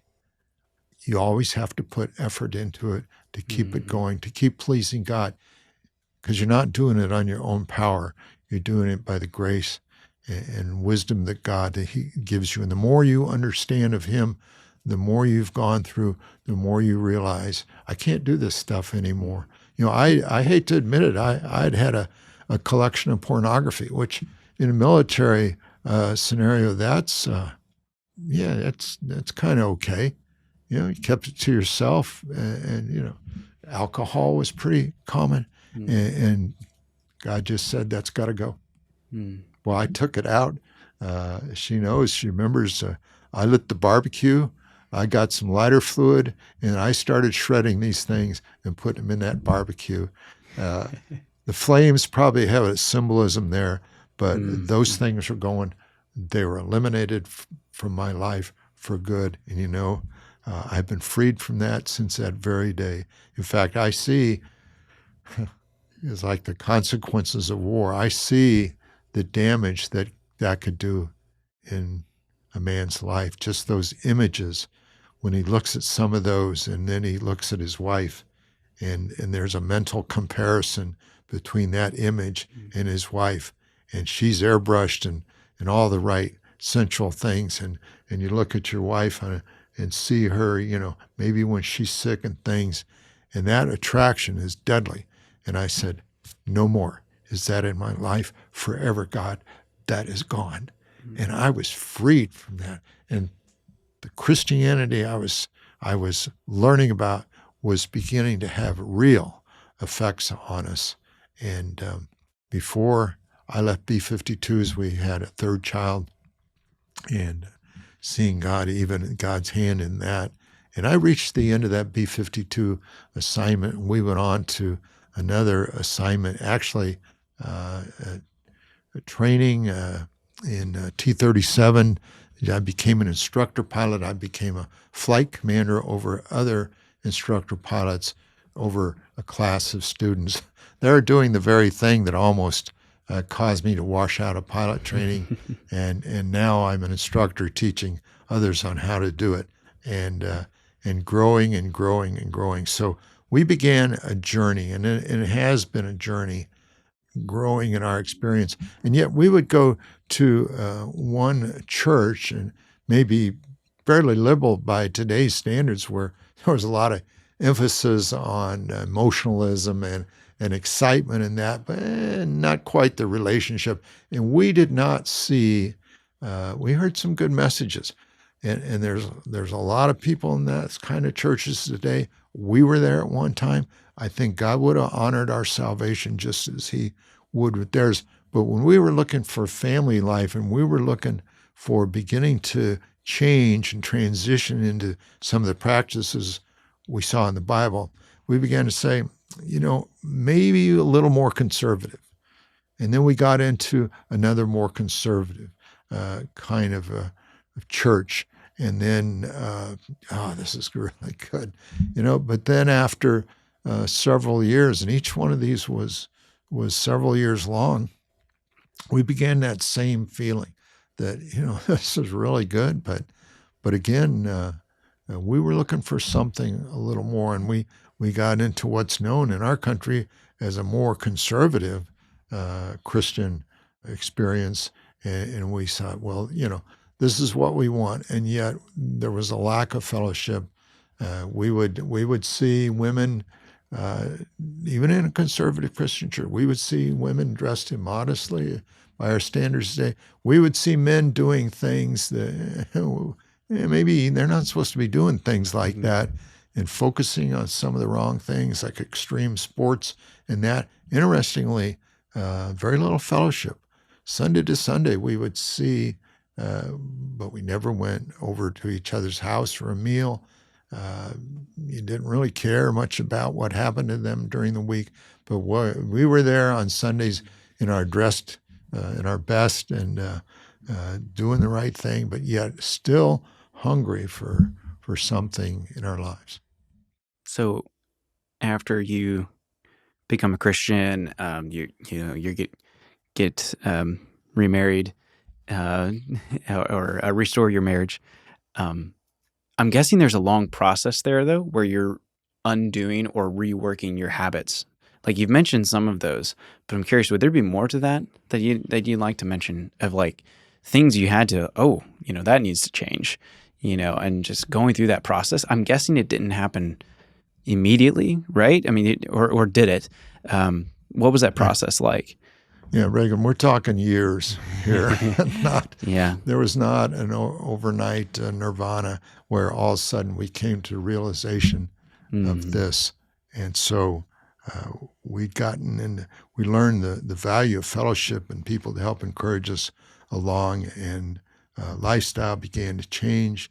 Quit doing some things, we quit going to some places and started going to other places we thought were more wholesome. We got out of watching movies and things like that, and some of that stuff that was not having a good impact on us nor our children. They were going against the values, and we got to a point where we were hungry for something. And then along came a situation where we were falling deeper and deeper in love. But my wife was getting back into a wholesome family life, doing the things that she wanted to do that allied with with more of the gospel and in a wholesome home. And she began to get into bread baking, just something that attracted her. And she was baking bread that was really good. And I say, men never tasted anything like a warm slice of bread with a big slab of butter on it. I mean, that's just like unbelievably good. And so she was doing that, and I loved seeing her doing that. And she was teaching women in class in our homes. She was selling bulk wheat. She'd buy it in 50-pound bags and sell it, and the mixers and the things, the grinders that you would make this with. And she was getting a fairly good reputation amongst the broader Christian community. And there was a couple of two Anabaptist couples that had gotten together and took over a bakery that they were wanting to look as a source of income, kind of like a real good, wholesome business, and began that bakery. And my wife had a reputation for this bread baking. They'd been making white bread, and she specialized in wheat bread. And they said, we'd like to sell some of this good, wholesome wheat bread in our store. Could you bake bread for us? And so she said yes. She agreed to that, took on that different challenge, but it was good and it's wholesome. And she agreed. So she starts supplying bread to this bakery. And yet I was still in active duty in the Air Force. And maybe I had retired about then from active duty and started into a civil service job, still working for the Department of Defense on military things. But again, coming to more revelation in my life. But here she was selling bread to the bakery. But yet I would get sent on these trips by the Air Force and the Department of Defense working. I was helping in the management and engineering of some of our nation's top B-2 bomber, the F-22 stealth fighter. I was involved in those system program offices, and I would get sent on trips wherever, maybe for a week or two. And these two couples running this bakery, they said, why don't you go to church with us? And it was an Anabaptist church. In fact, it was old German Baptist Brethren Church, and it was Anabaptist, like Mennonite and Amish and those types. And she said, wow, this is something. These people they're not God's answer to creation, but these people have a personal relationship with God that is affecting their lifestyle. And that's what we were missing. We were looking for that genuine change, a wholesome lifestyle where people are building each other up, seeing each other on a regular basis, even 2 or 3 times a week, doing things for each other, helping each other when they're in need. We'd never seen that. And so I was going on these trips occasionally. She would go with them over a longer period of time. Now, this was not days and weeks. This was over a period of months. And she said, honey, you got to see this. I think I've found something there. And so I said, okay. And I was hungry too. And I went with her, and I agreed. I think this is what we've been looking for. So we began to attend somewhat regularly, and we kind of said goodbye to the church we had been in and said, I think this is what we're looking for. We hadn't become members yet, but we said, this is the way we're going to go.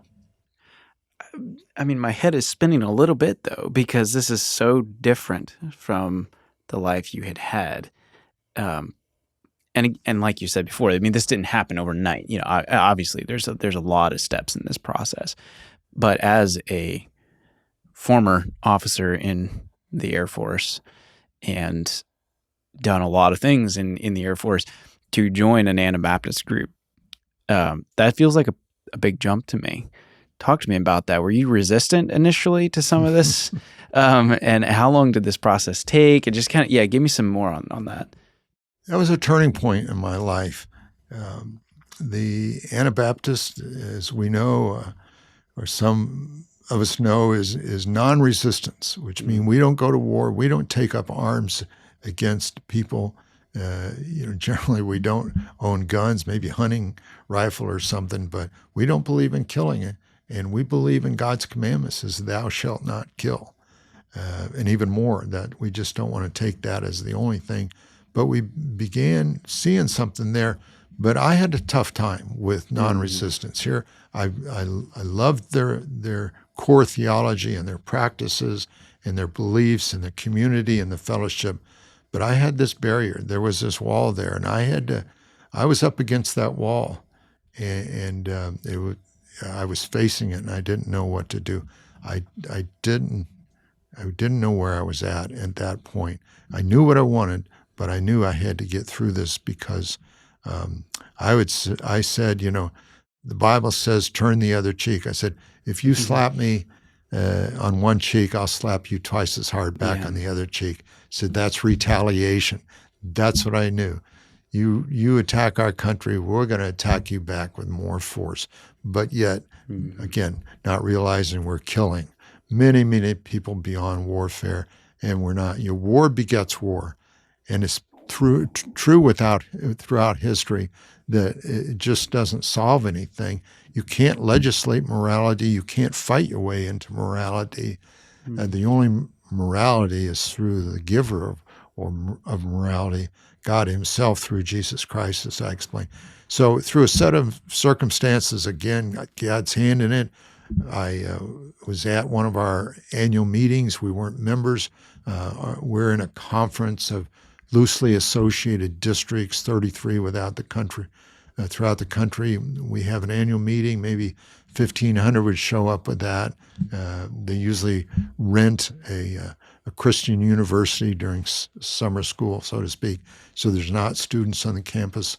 We rent the auditorium and the food facility, the cafeteria, because we're serving a lot of people short time. And I'm got a plan. I got an appointment to meet with one of the two couples that have owned the bakery, and I was supposed to meet them. And one was an older gentleman, and that's who I was meeting with, Kenneth. And I was going to talk non-resistance to him. I needed something, Kenneth, I need to get through this.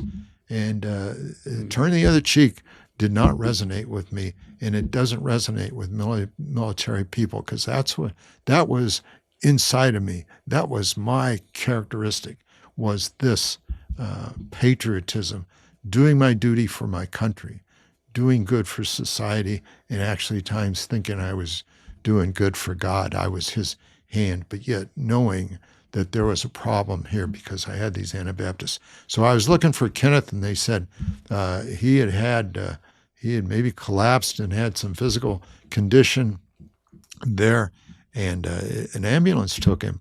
And I was looking for him, and I ran into this friend there sitting at the table in the cafeteria. It wasn't filled with people at the time. Charlotte was with me, and it was a man named Todd Boone. Todd, who we're still very good friends, loved the brother, and he said, Vince, what are you doing? And I said, well, I was looking for Kenneth. And he said, well, something had happened medically to him, and they took him away in an ambulance just to check out what had happened. They're not sure. And so he said, what do you want Kenneth for? And I said, Todd, I was going to talk to Kenneth about non-resistance. You probably know my background, and I got a problem with this, and I can't seem to get beyond this. And Todd said, well, why don't you sit down and we'll talk about that. Again, one of those hundreds of times that God had intervened. Kenneth may have not had the right approach or whatever, but Todd said, sit down, let's talk about it. And Todd brought together some things, the basic of which is Colossians 1:13. For he has translated us out of the kingdom of darkness into the kingdom of his dear son, Jesus Christ. And so Todd says, really there's two kingdoms on earth. There's the kingdom of good and evil, and there's the kingdom of darkness. And God has moved us, so to speak, out of this kingdom of darkness into the kingdom of his dear son. Not physically. We still have our same physical body, but the spirit of man is translated out of this kingdom of God's dear son. So I began to see, hey, there's two worlds here, In reality, there really is. There's those that are not of God through Jesus Christ, and there's those who are following the kingdom of darkness, who we know is the devil and his ways. And the devil is here. It's his mission, as we know, to steal and to kill and destroy. And here we have God translated into me in this kingdom. And this is the kingdom where it says, thou shalt not kill. And then I began to see other scriptures that would say, our kingdom is not of this world. And it's like I'm working for a different commander who says, hey, you're over here fighting this war through combat and weapons and that. He says, but the war is over here. And he says, it's a spiritual war. And I realized, I know this is tough for some people to take. In reality, I was fighting the wrong war. And then to go on to that, and I'm not taking one scripture out of context, because there's many, many, and many to support this. He said, the weapons of our warfare are not carnal, not worldly, but they're mighty through the pulling down of strongholds and victory through Jesus Christ. It's a spiritual war against principalities, powers, the rulers of the darkness of this world, and spiritual wickedness in high places, as the Bible tells us. The devil's not a nice guy. The devil's here to kill you and me, to destroy our lives, destroy our families, to dishonor and defame the name of God.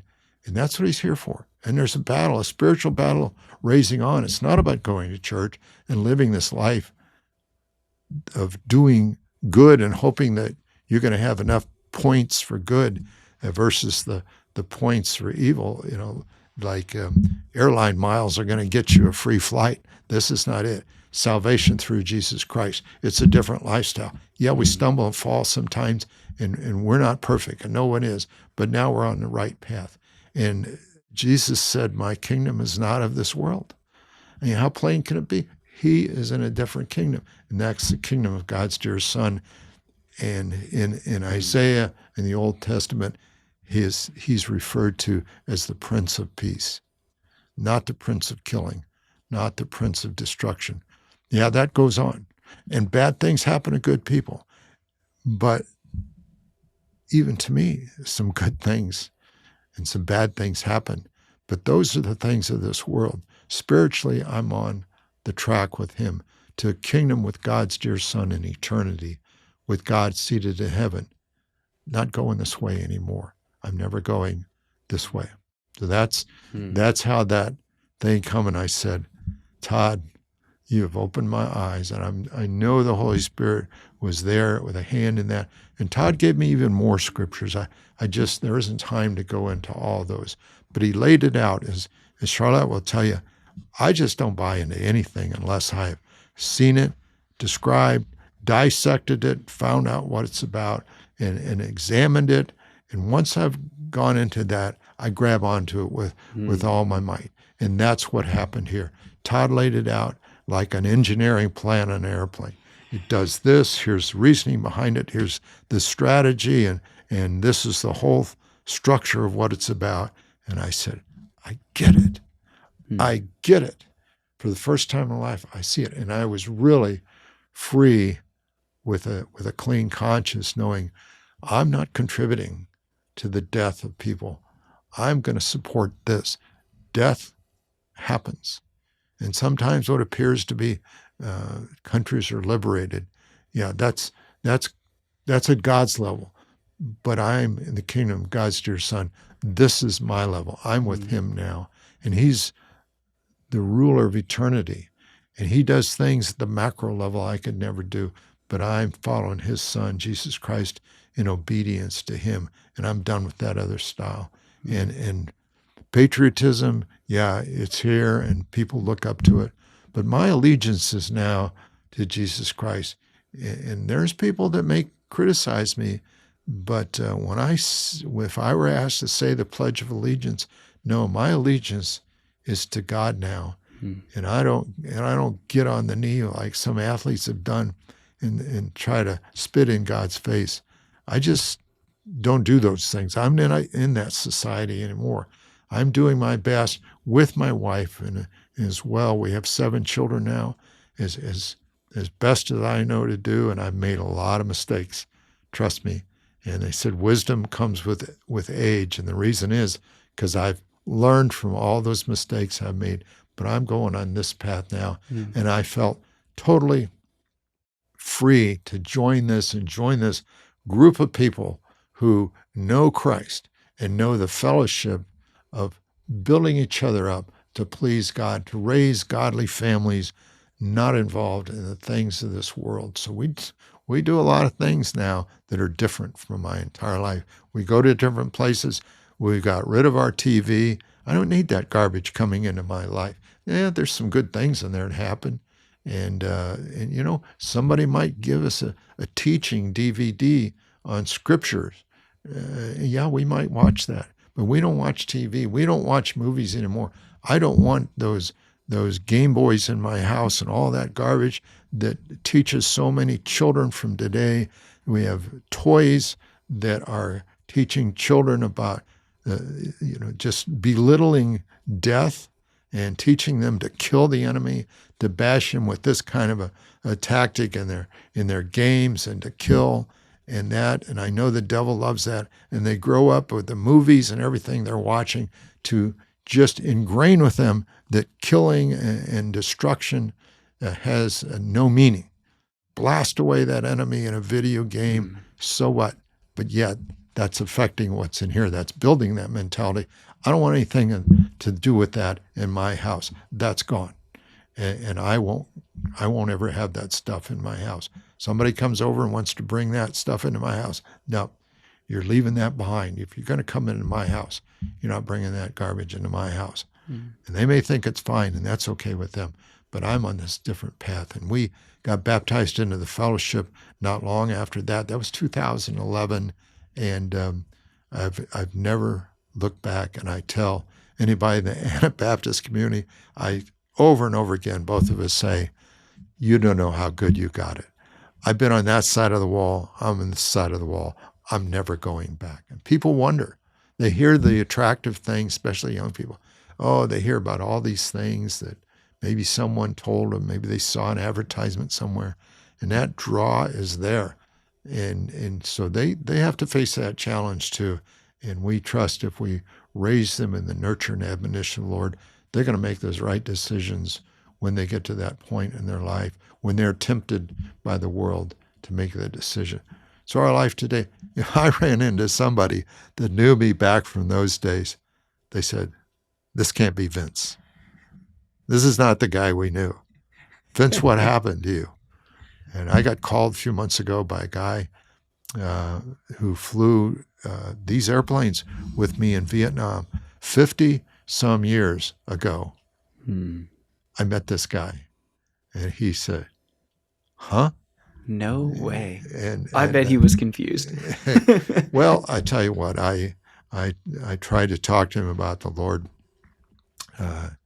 He had gone through some unsuccessful marriages, and he was not living. He was trying to be happy. He was there at the Air Force Museum to see an old reunion of his old buddies, but he just happened to contact me, found out my name, my phone number, and where I lived, and he contacted me. But he really, it was not part of his lifestyle. He had not gone through any experiences where he saw God's hand, and he would just did not seem interested in what I had to talk about. So that's up to God, what happened to him. But I'm pressing on to follow him as best as I can. Lots of mistakes still, but I have a new standard to go by. It's hard for me to get my head around how much of a shift this was for you. You had a whole life over there. I mean, you commanded one of these B-52s, a nuclear-capable aircraft, multiple combat tours. I believe you had the rank of lieutenant colonel or something to that effect, which is, I think, significant. Security clearance, all the things. To go from that to what you were just describing to me a moment ago is incredible, and hard for me to get my head around how much of a change that has been for you. over the years. And I'm thinking of, like, there's people listening to this that probably have a lot of questions about what you've been saying. Maybe they're wrestling with, what is Christ wanting me to do in my life? It sounds like that was a lot of what you were wrestling with. Like, wait, what does Christ actually want me? How does he want me to live?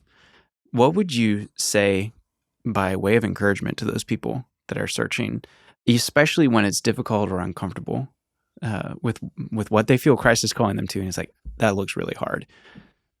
Any words for those people? Yeah, it's different with every person. I've heard the good arguments, about where did the world come from? Who created the world? And one very effective question I've used before is, what happens to you when you die? Or when you were born, where did you come from? And those questions are good for one group of people on an argumentative level, but the other people who may take a longer period of time, they want to see your lifestyle.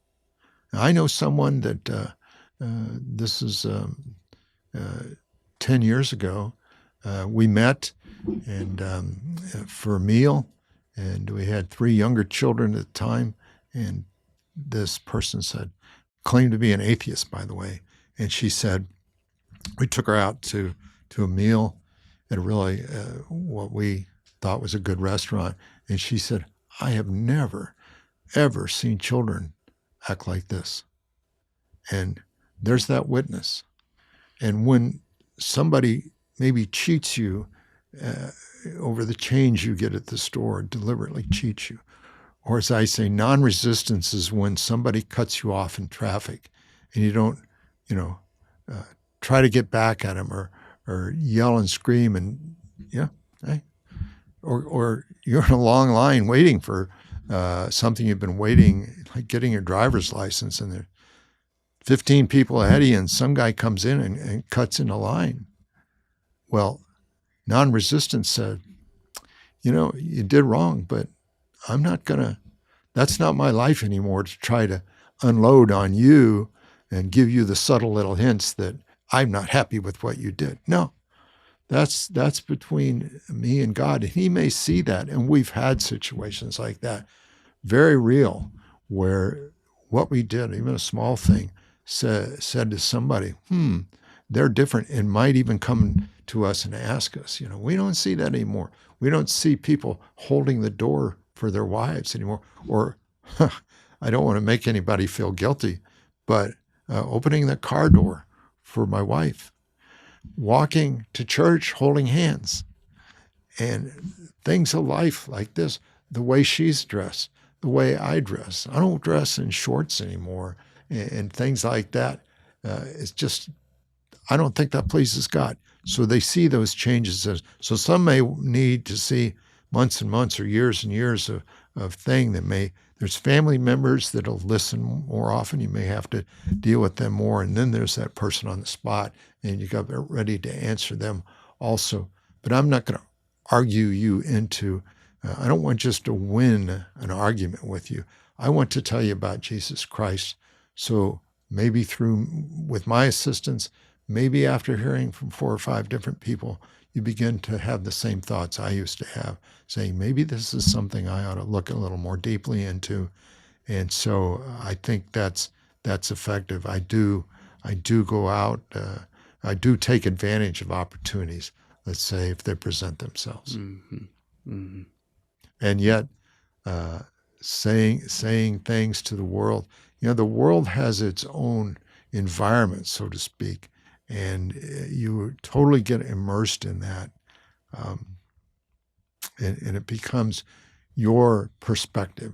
And I say, in this country, in America, the United States of America, we have an American worldview that's amazing. And I see our perspective against other countries that are run by different, some people would call America Christian. I see countries run by different religious beliefs. They may be a Hindu, Buddhist, Islamic, whatever it is. And, we're right and they're wrong. But you know what? To their perspective, they're right and we're wrong. The person that's the aggressor always sees themselves as right in every situation. They see themselves as the force for right, and then the other guy is the one that's wrong. But the other guy thinks the same way about you. And you're caught up in that mentality. That's why you see these wars of liberation. In my country, right or wrong is a statement that used to go out. And yet I'm not part of that world anymore. I'm a different world in Christ. And sometimes you'll see it in economics and in various riots they might see on TV and cheating and scandals and all this. Sometimes they'll come to the same realization too. I'm going to die someday.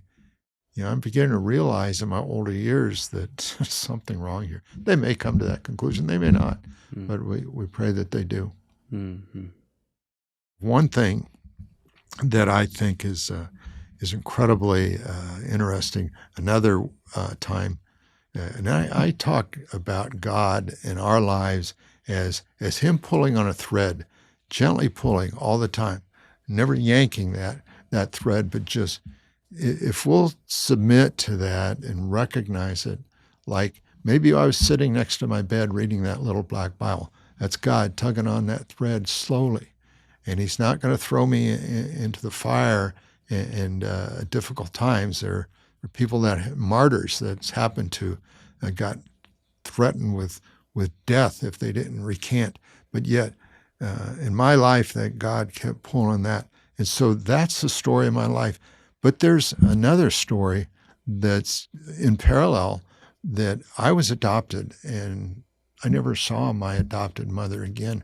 Well, Charlotte begins researching. I mean, for a few years, a number of years, and along comes the computer and her search is accelerated, and she finds my natural mother, who I've never seen or heard from or talked to in my entire life. And so I pray to God, Lord, could you just let me talk to her once? I would just be so happy if I could just do that. And so Charlotte found through some contacts, some relatives of her, she found her phone number. And this was in 2004. I picked up the phone and we called her. And she said, it was almost, these aren't her words, but it's also, there was a pause, like she was about to say, I'm sorry, you have the wrong number. And she could have said that. But God was acting. He was active in this area. And it's sometimes even 2004 is a way back, but it really gets me. Even in my emotions, sometimes I could just cry, realizing what God did. And she said, yes, that's me. And wow. So things went on. It was in 2006. We went to Chicago, near where she lives, and we got to meet her for the first time. Here's my mother that gave me birth and had to give me up. Gave me up because that's the only thing she knew how to do, or facing rejection and rebellion from her own family, and getting maybe even put out of the family and disgraced. She chose, when she could have aborted me, which is the easy solution today for a lot of people. Let's just abort. It's like bombing those people in a bombing campaign. I'm not thinking about those people. I'm thinking about me. And I think abortion is the same way. It's a convenient thing to do. I'm not thinking about who that is. I'm thinking about me, and this is an interruption in my life. And my mother could have aborted me, but she said, I knew better. In 2006, I met her for the first time. I learned about her, and we met her husband at the time, who did not know about me.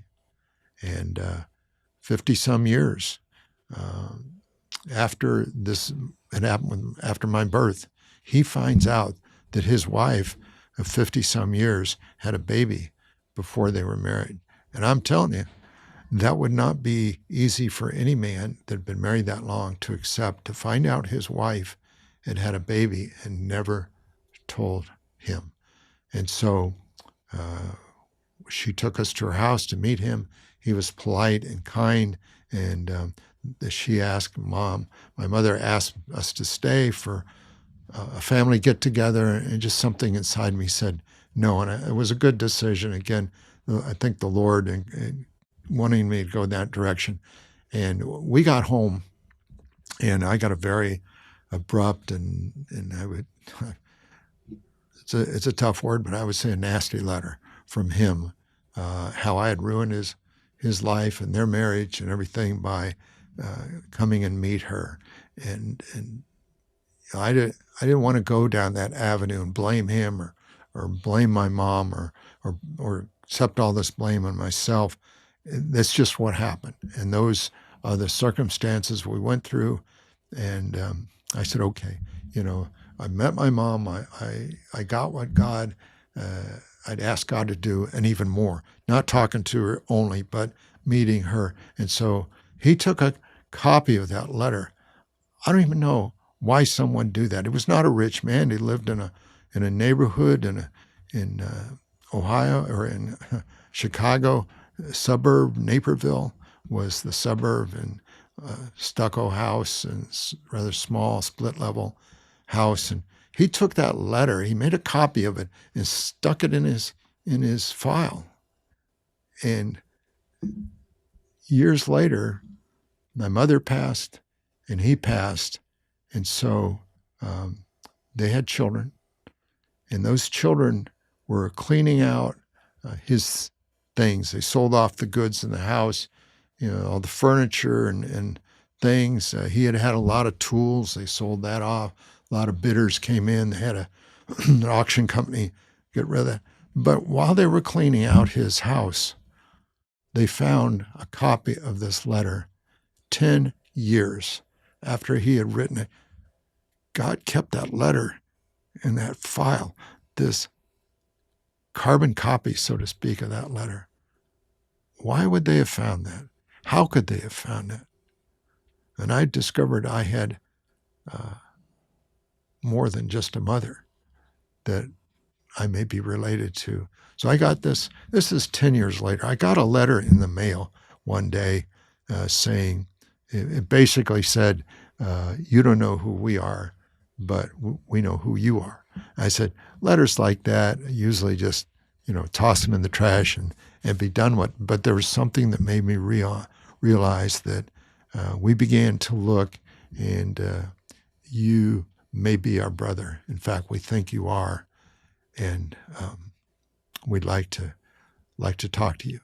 And so, without hesitation, we created a video exchange immediately for the next day, and I got to visually see them. One I've never seen. He's kind of in a different location than her, than the rest of them. I have 6 brothers and sisters I never knew about, and we're in very good relations with them, and they're at different places in their spiritual walk. But wow, and we send cards and celebrate birthdays and things, and Christmas and Easter. We send them cards because we know it. That's what I appreciate. That was in 2016. Wow. That was the same time, 2016. That was another year that was a pivotal place in my life. It was the same year that Todd Boone, the one that talked to me about nonresistance, and I had gone to a meeting out in Western Ohio. Christian Aid Ministries had a program called SALT. It stood for Savings and Loan. This loan part of it's gone now, but teaching third world country members how to save money. Groups of about 25 people, and we have 85,000 people in the world doing this now, about 23 different countries, and they get a group of 25 people, they pool their money, their savings.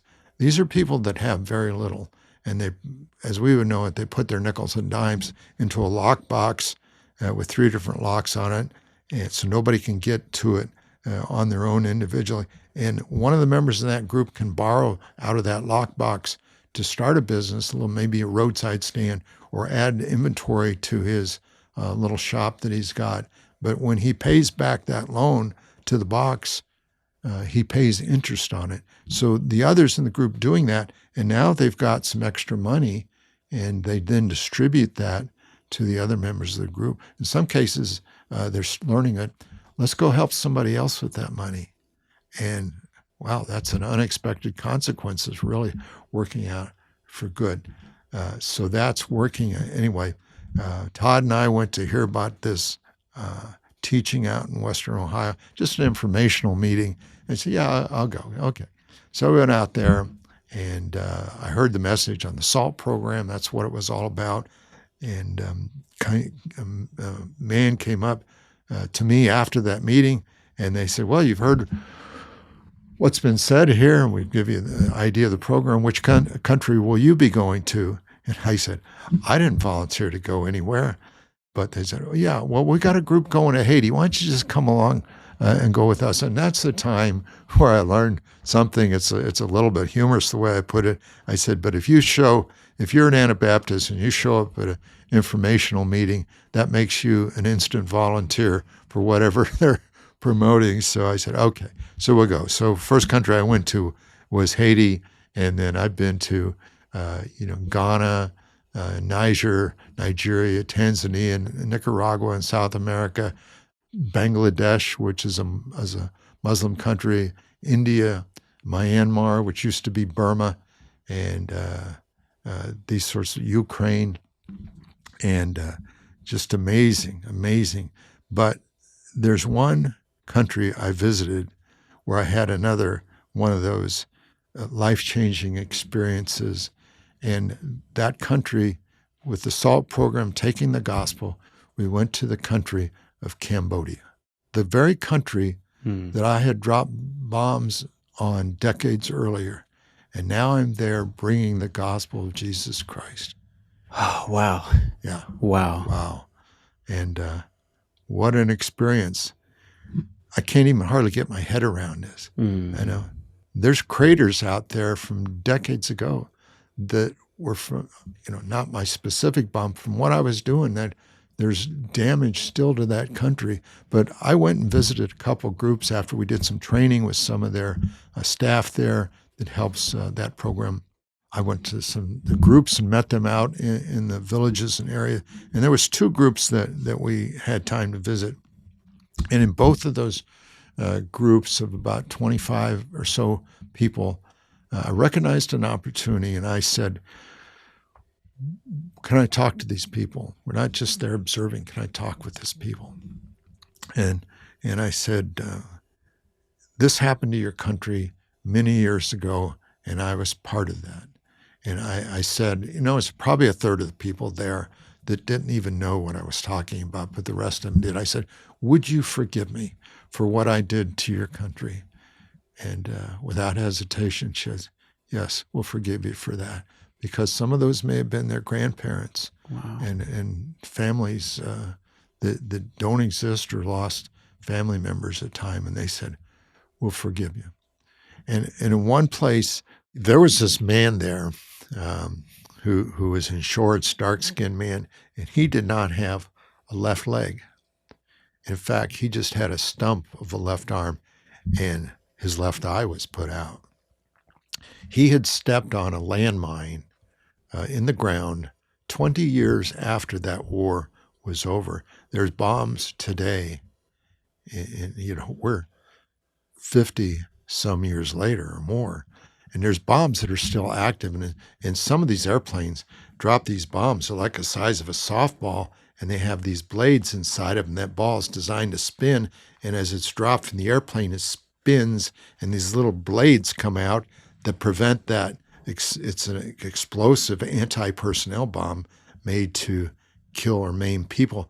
And it hits the ground, and those blades keep it from going very deep in the ground. And there it is right under the surface.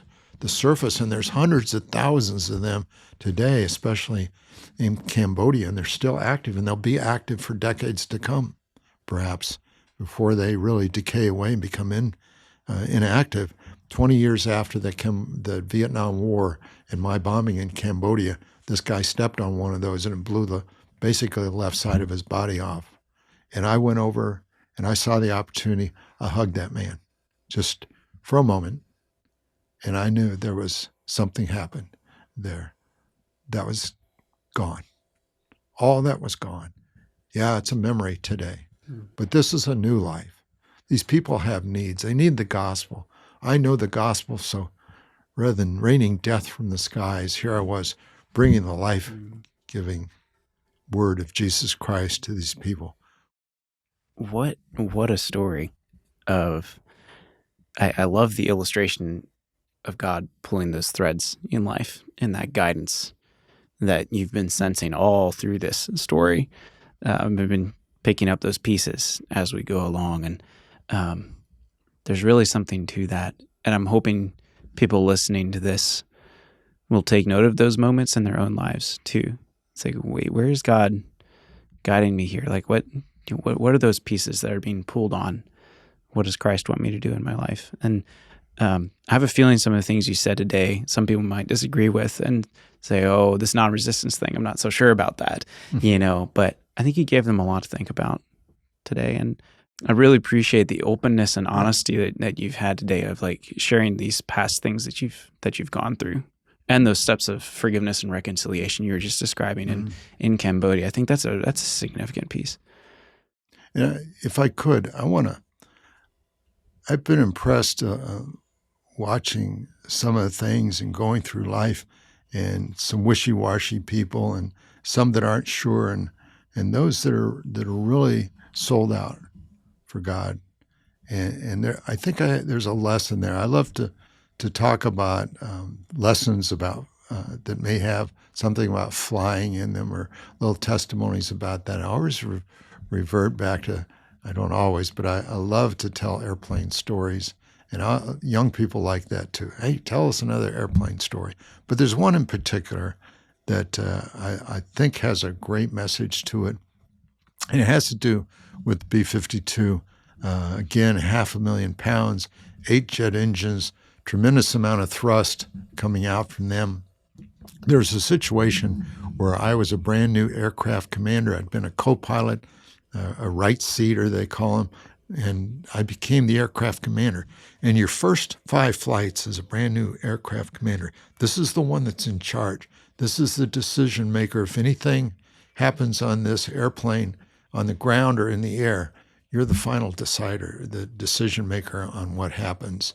And so your first 5 flights are what they call supervised flight, where a senior pilot will check over your paperwork. They check your planning. He doesn't go in the airplane with you, but maybe quiz you on some things. Okay, what are you going to do here? A little low-level training, a little air refueling training, which I won't go into those things. Okay, he signs off on it. You're good to go. So you have these first 5 flights, and one of them or some of them might be what we call a heavyweight takeoff, where you're loaded with a full load of fuel, brings the airplane up to 488,000 pounds.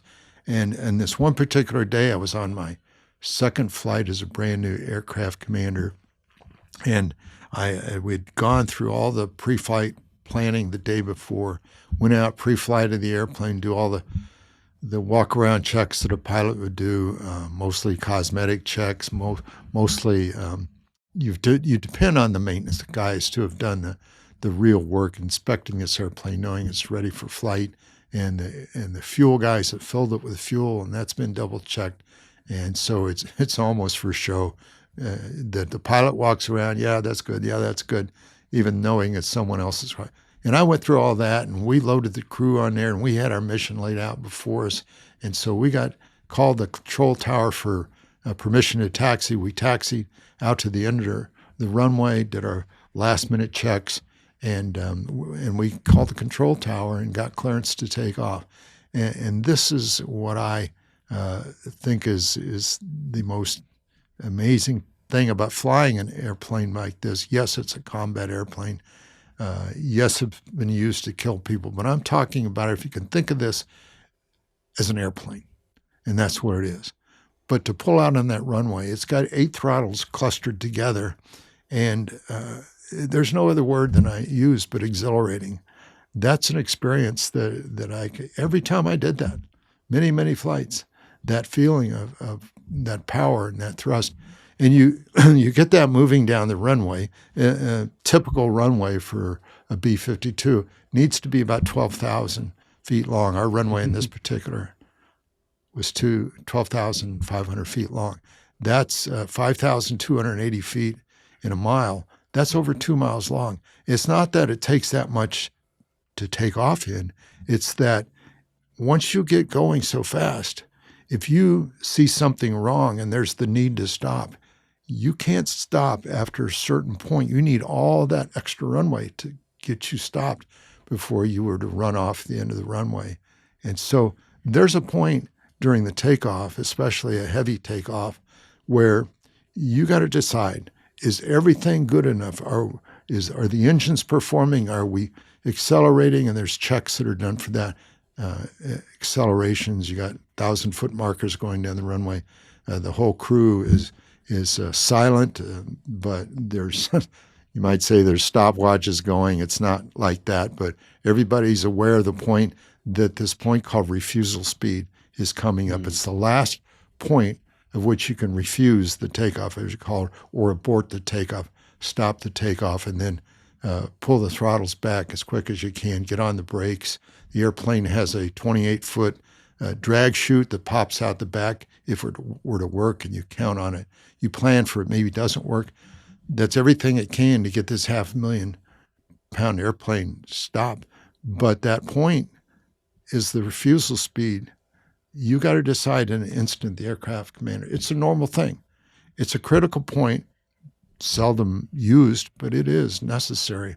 And at that one point in time, that aircraft commander, he says one word to the rest of the crew, announcing his decision to go forward. They're kind of expecting it, but it's a formality, really saying everything's going right. The engines, the acceleration speed, the other things that you bring into your instrument panel scan quickly. Everybody's checking their own systems. And that pilot, at that speed, he says one word. He says, committed. That's it. The whole crew knows what that means. That means we're going. That means there's no going back. After this point, there is no stopping. And I think that's our relationship with Jesus Christ. We get to that point where there's no going back. And in this particular flight, that concept was tested. I just said the word committed, and we had just passed that last point to refuse it. And the number 7 engine fire warning light came on that. That's a serious problem. You have an engine on fire and airplane this size. So we kept rolling because there's no going back. I let that engine burn for a few seconds because it does produce thrust even. And I needed that thrust, even though I was going to cut the engine off or have the co-pilot cut it off. The moment I didn't need that extra thrust, and we instructed the co-pilot to kill the engine. He did, and we were still rolling. And that number 7 engine fire situation set off the fire alert system for the number 8 engines. So we see it in the cockpit. There's a fire on number 8 engine also. Whether or not there's a fire, something's happened that says you got a bad problem. You've got an overheat. You've probably got a fire going on. So now we've got to kill number 8 engine. And I just called for the landing gear to be raised by the co-pilot, and this number 8 engine that is on fire. All the indications in the cockpit, we got 2 engines out on one side. We're going down. We've already passed the decision point. We've just called for the landing gear to come up, struggling for airspeed, struggling for altitude, and this firelight comes on. And so now you got a serious problem. I mean, really serious problem, because you have, if you look at the angles, you have the outboard engines out here no longer producing their thrust. You have 2 engines here producing theirs, but you've got 4 engines over here producing double the amount, and you don't have that angular problem over here. I don't want to go into that aerodynamically, but you've got more of a force on this outer engine. It's more important, the inboard one. So I've got all this power on this side and half as much on this side. So if I keep it in full thrust, then these two engines are going to overpower the effect of that, and I'm not going to keep going straight. That airplane is going to start a slow, right, uncontrollable turn. You can't overcome that turn with these at full power and that one at full power, but these idle. In fact, when they're idle and they're off, they do create additional drag on the airplane, which makes the problem even worse. But if you go in a right turn, there's a possibility of exceeding that angle and continuing into that right turn until the airplane rolls over in an uncontrollable situation. Or you can pull the throttles back to keep it from rolling, but then you start down. So now you've got a spot where I call it the sweet spot, where you got the throttles back far enough to keep this airplane under control, but they're not so far back that you're going down. So you're keeping level, hopefully going up a little bit without turning this. And I'm doing everything I can. I mean, this is, in my mind, this is beyond my ability. But with the whole crew working, with the experience I had, we made it out of there. I wouldn't be sitting here talking with you if that didn't happen and I was successful. But out of that, I learned something with that word, committed. And there's been a book written about all this, and the title of the book is Committed, and for a very good reason. And that's our Christian walk, and I want to end with that. I'm committed, and I trust everyone listening that knows Jesus Christ. I'm committed to him. There is no going back. I'm not going back because I know what lies behind me, and I know what could happen to me, but I also know that I'm no longer in the will of God, and I'm no longer his. If I turn my back on him, I'm done. But I'm committed, and I'm going forward. And Scripture said, I press towards the mark of the high calling of God in Christ Jesus. And I want to be that person. I want that to be part of my life. I want to be known as one that gets used up for God. I want to go until I'm gone, and I want to press forward with all I can. I'm 78 years old now, and I try to stay healthy because I want to be able to contribute to God. And I get people that look at me and say, "What in the world are you doing going overseas at your age?" And sometimes close friends do that. And I said, I'm doing what God wants me to do as best as I know how to do, because in my life, I'm committed and there's no going back. Vince, I just really appreciate you taking the time to share this story with us and the openness that you've shared these things. Some of this stuff's some hard things, There's no doubt. Yeah. I think that's a powerful lesson to end with our listeners there. Committed. There's no going back. I just want to thank you for coming out and sharing with us today. It's my pleasure, glorifying God we trust. Yes, thank you, Vince. Thanks for listening to this episode with Vince sharing his testimony. If you found this interesting, you might want to check out this other interview we did with Fred, who was a Marine during the Vietnam War, and how he ultimately found Christ and came to the position of non-resistance. And you can find that episode linked down in the description below. Thanks again for listening. You can find all our content over on our website at anabaptistperspectives.org, and we'll catch you in the next episode.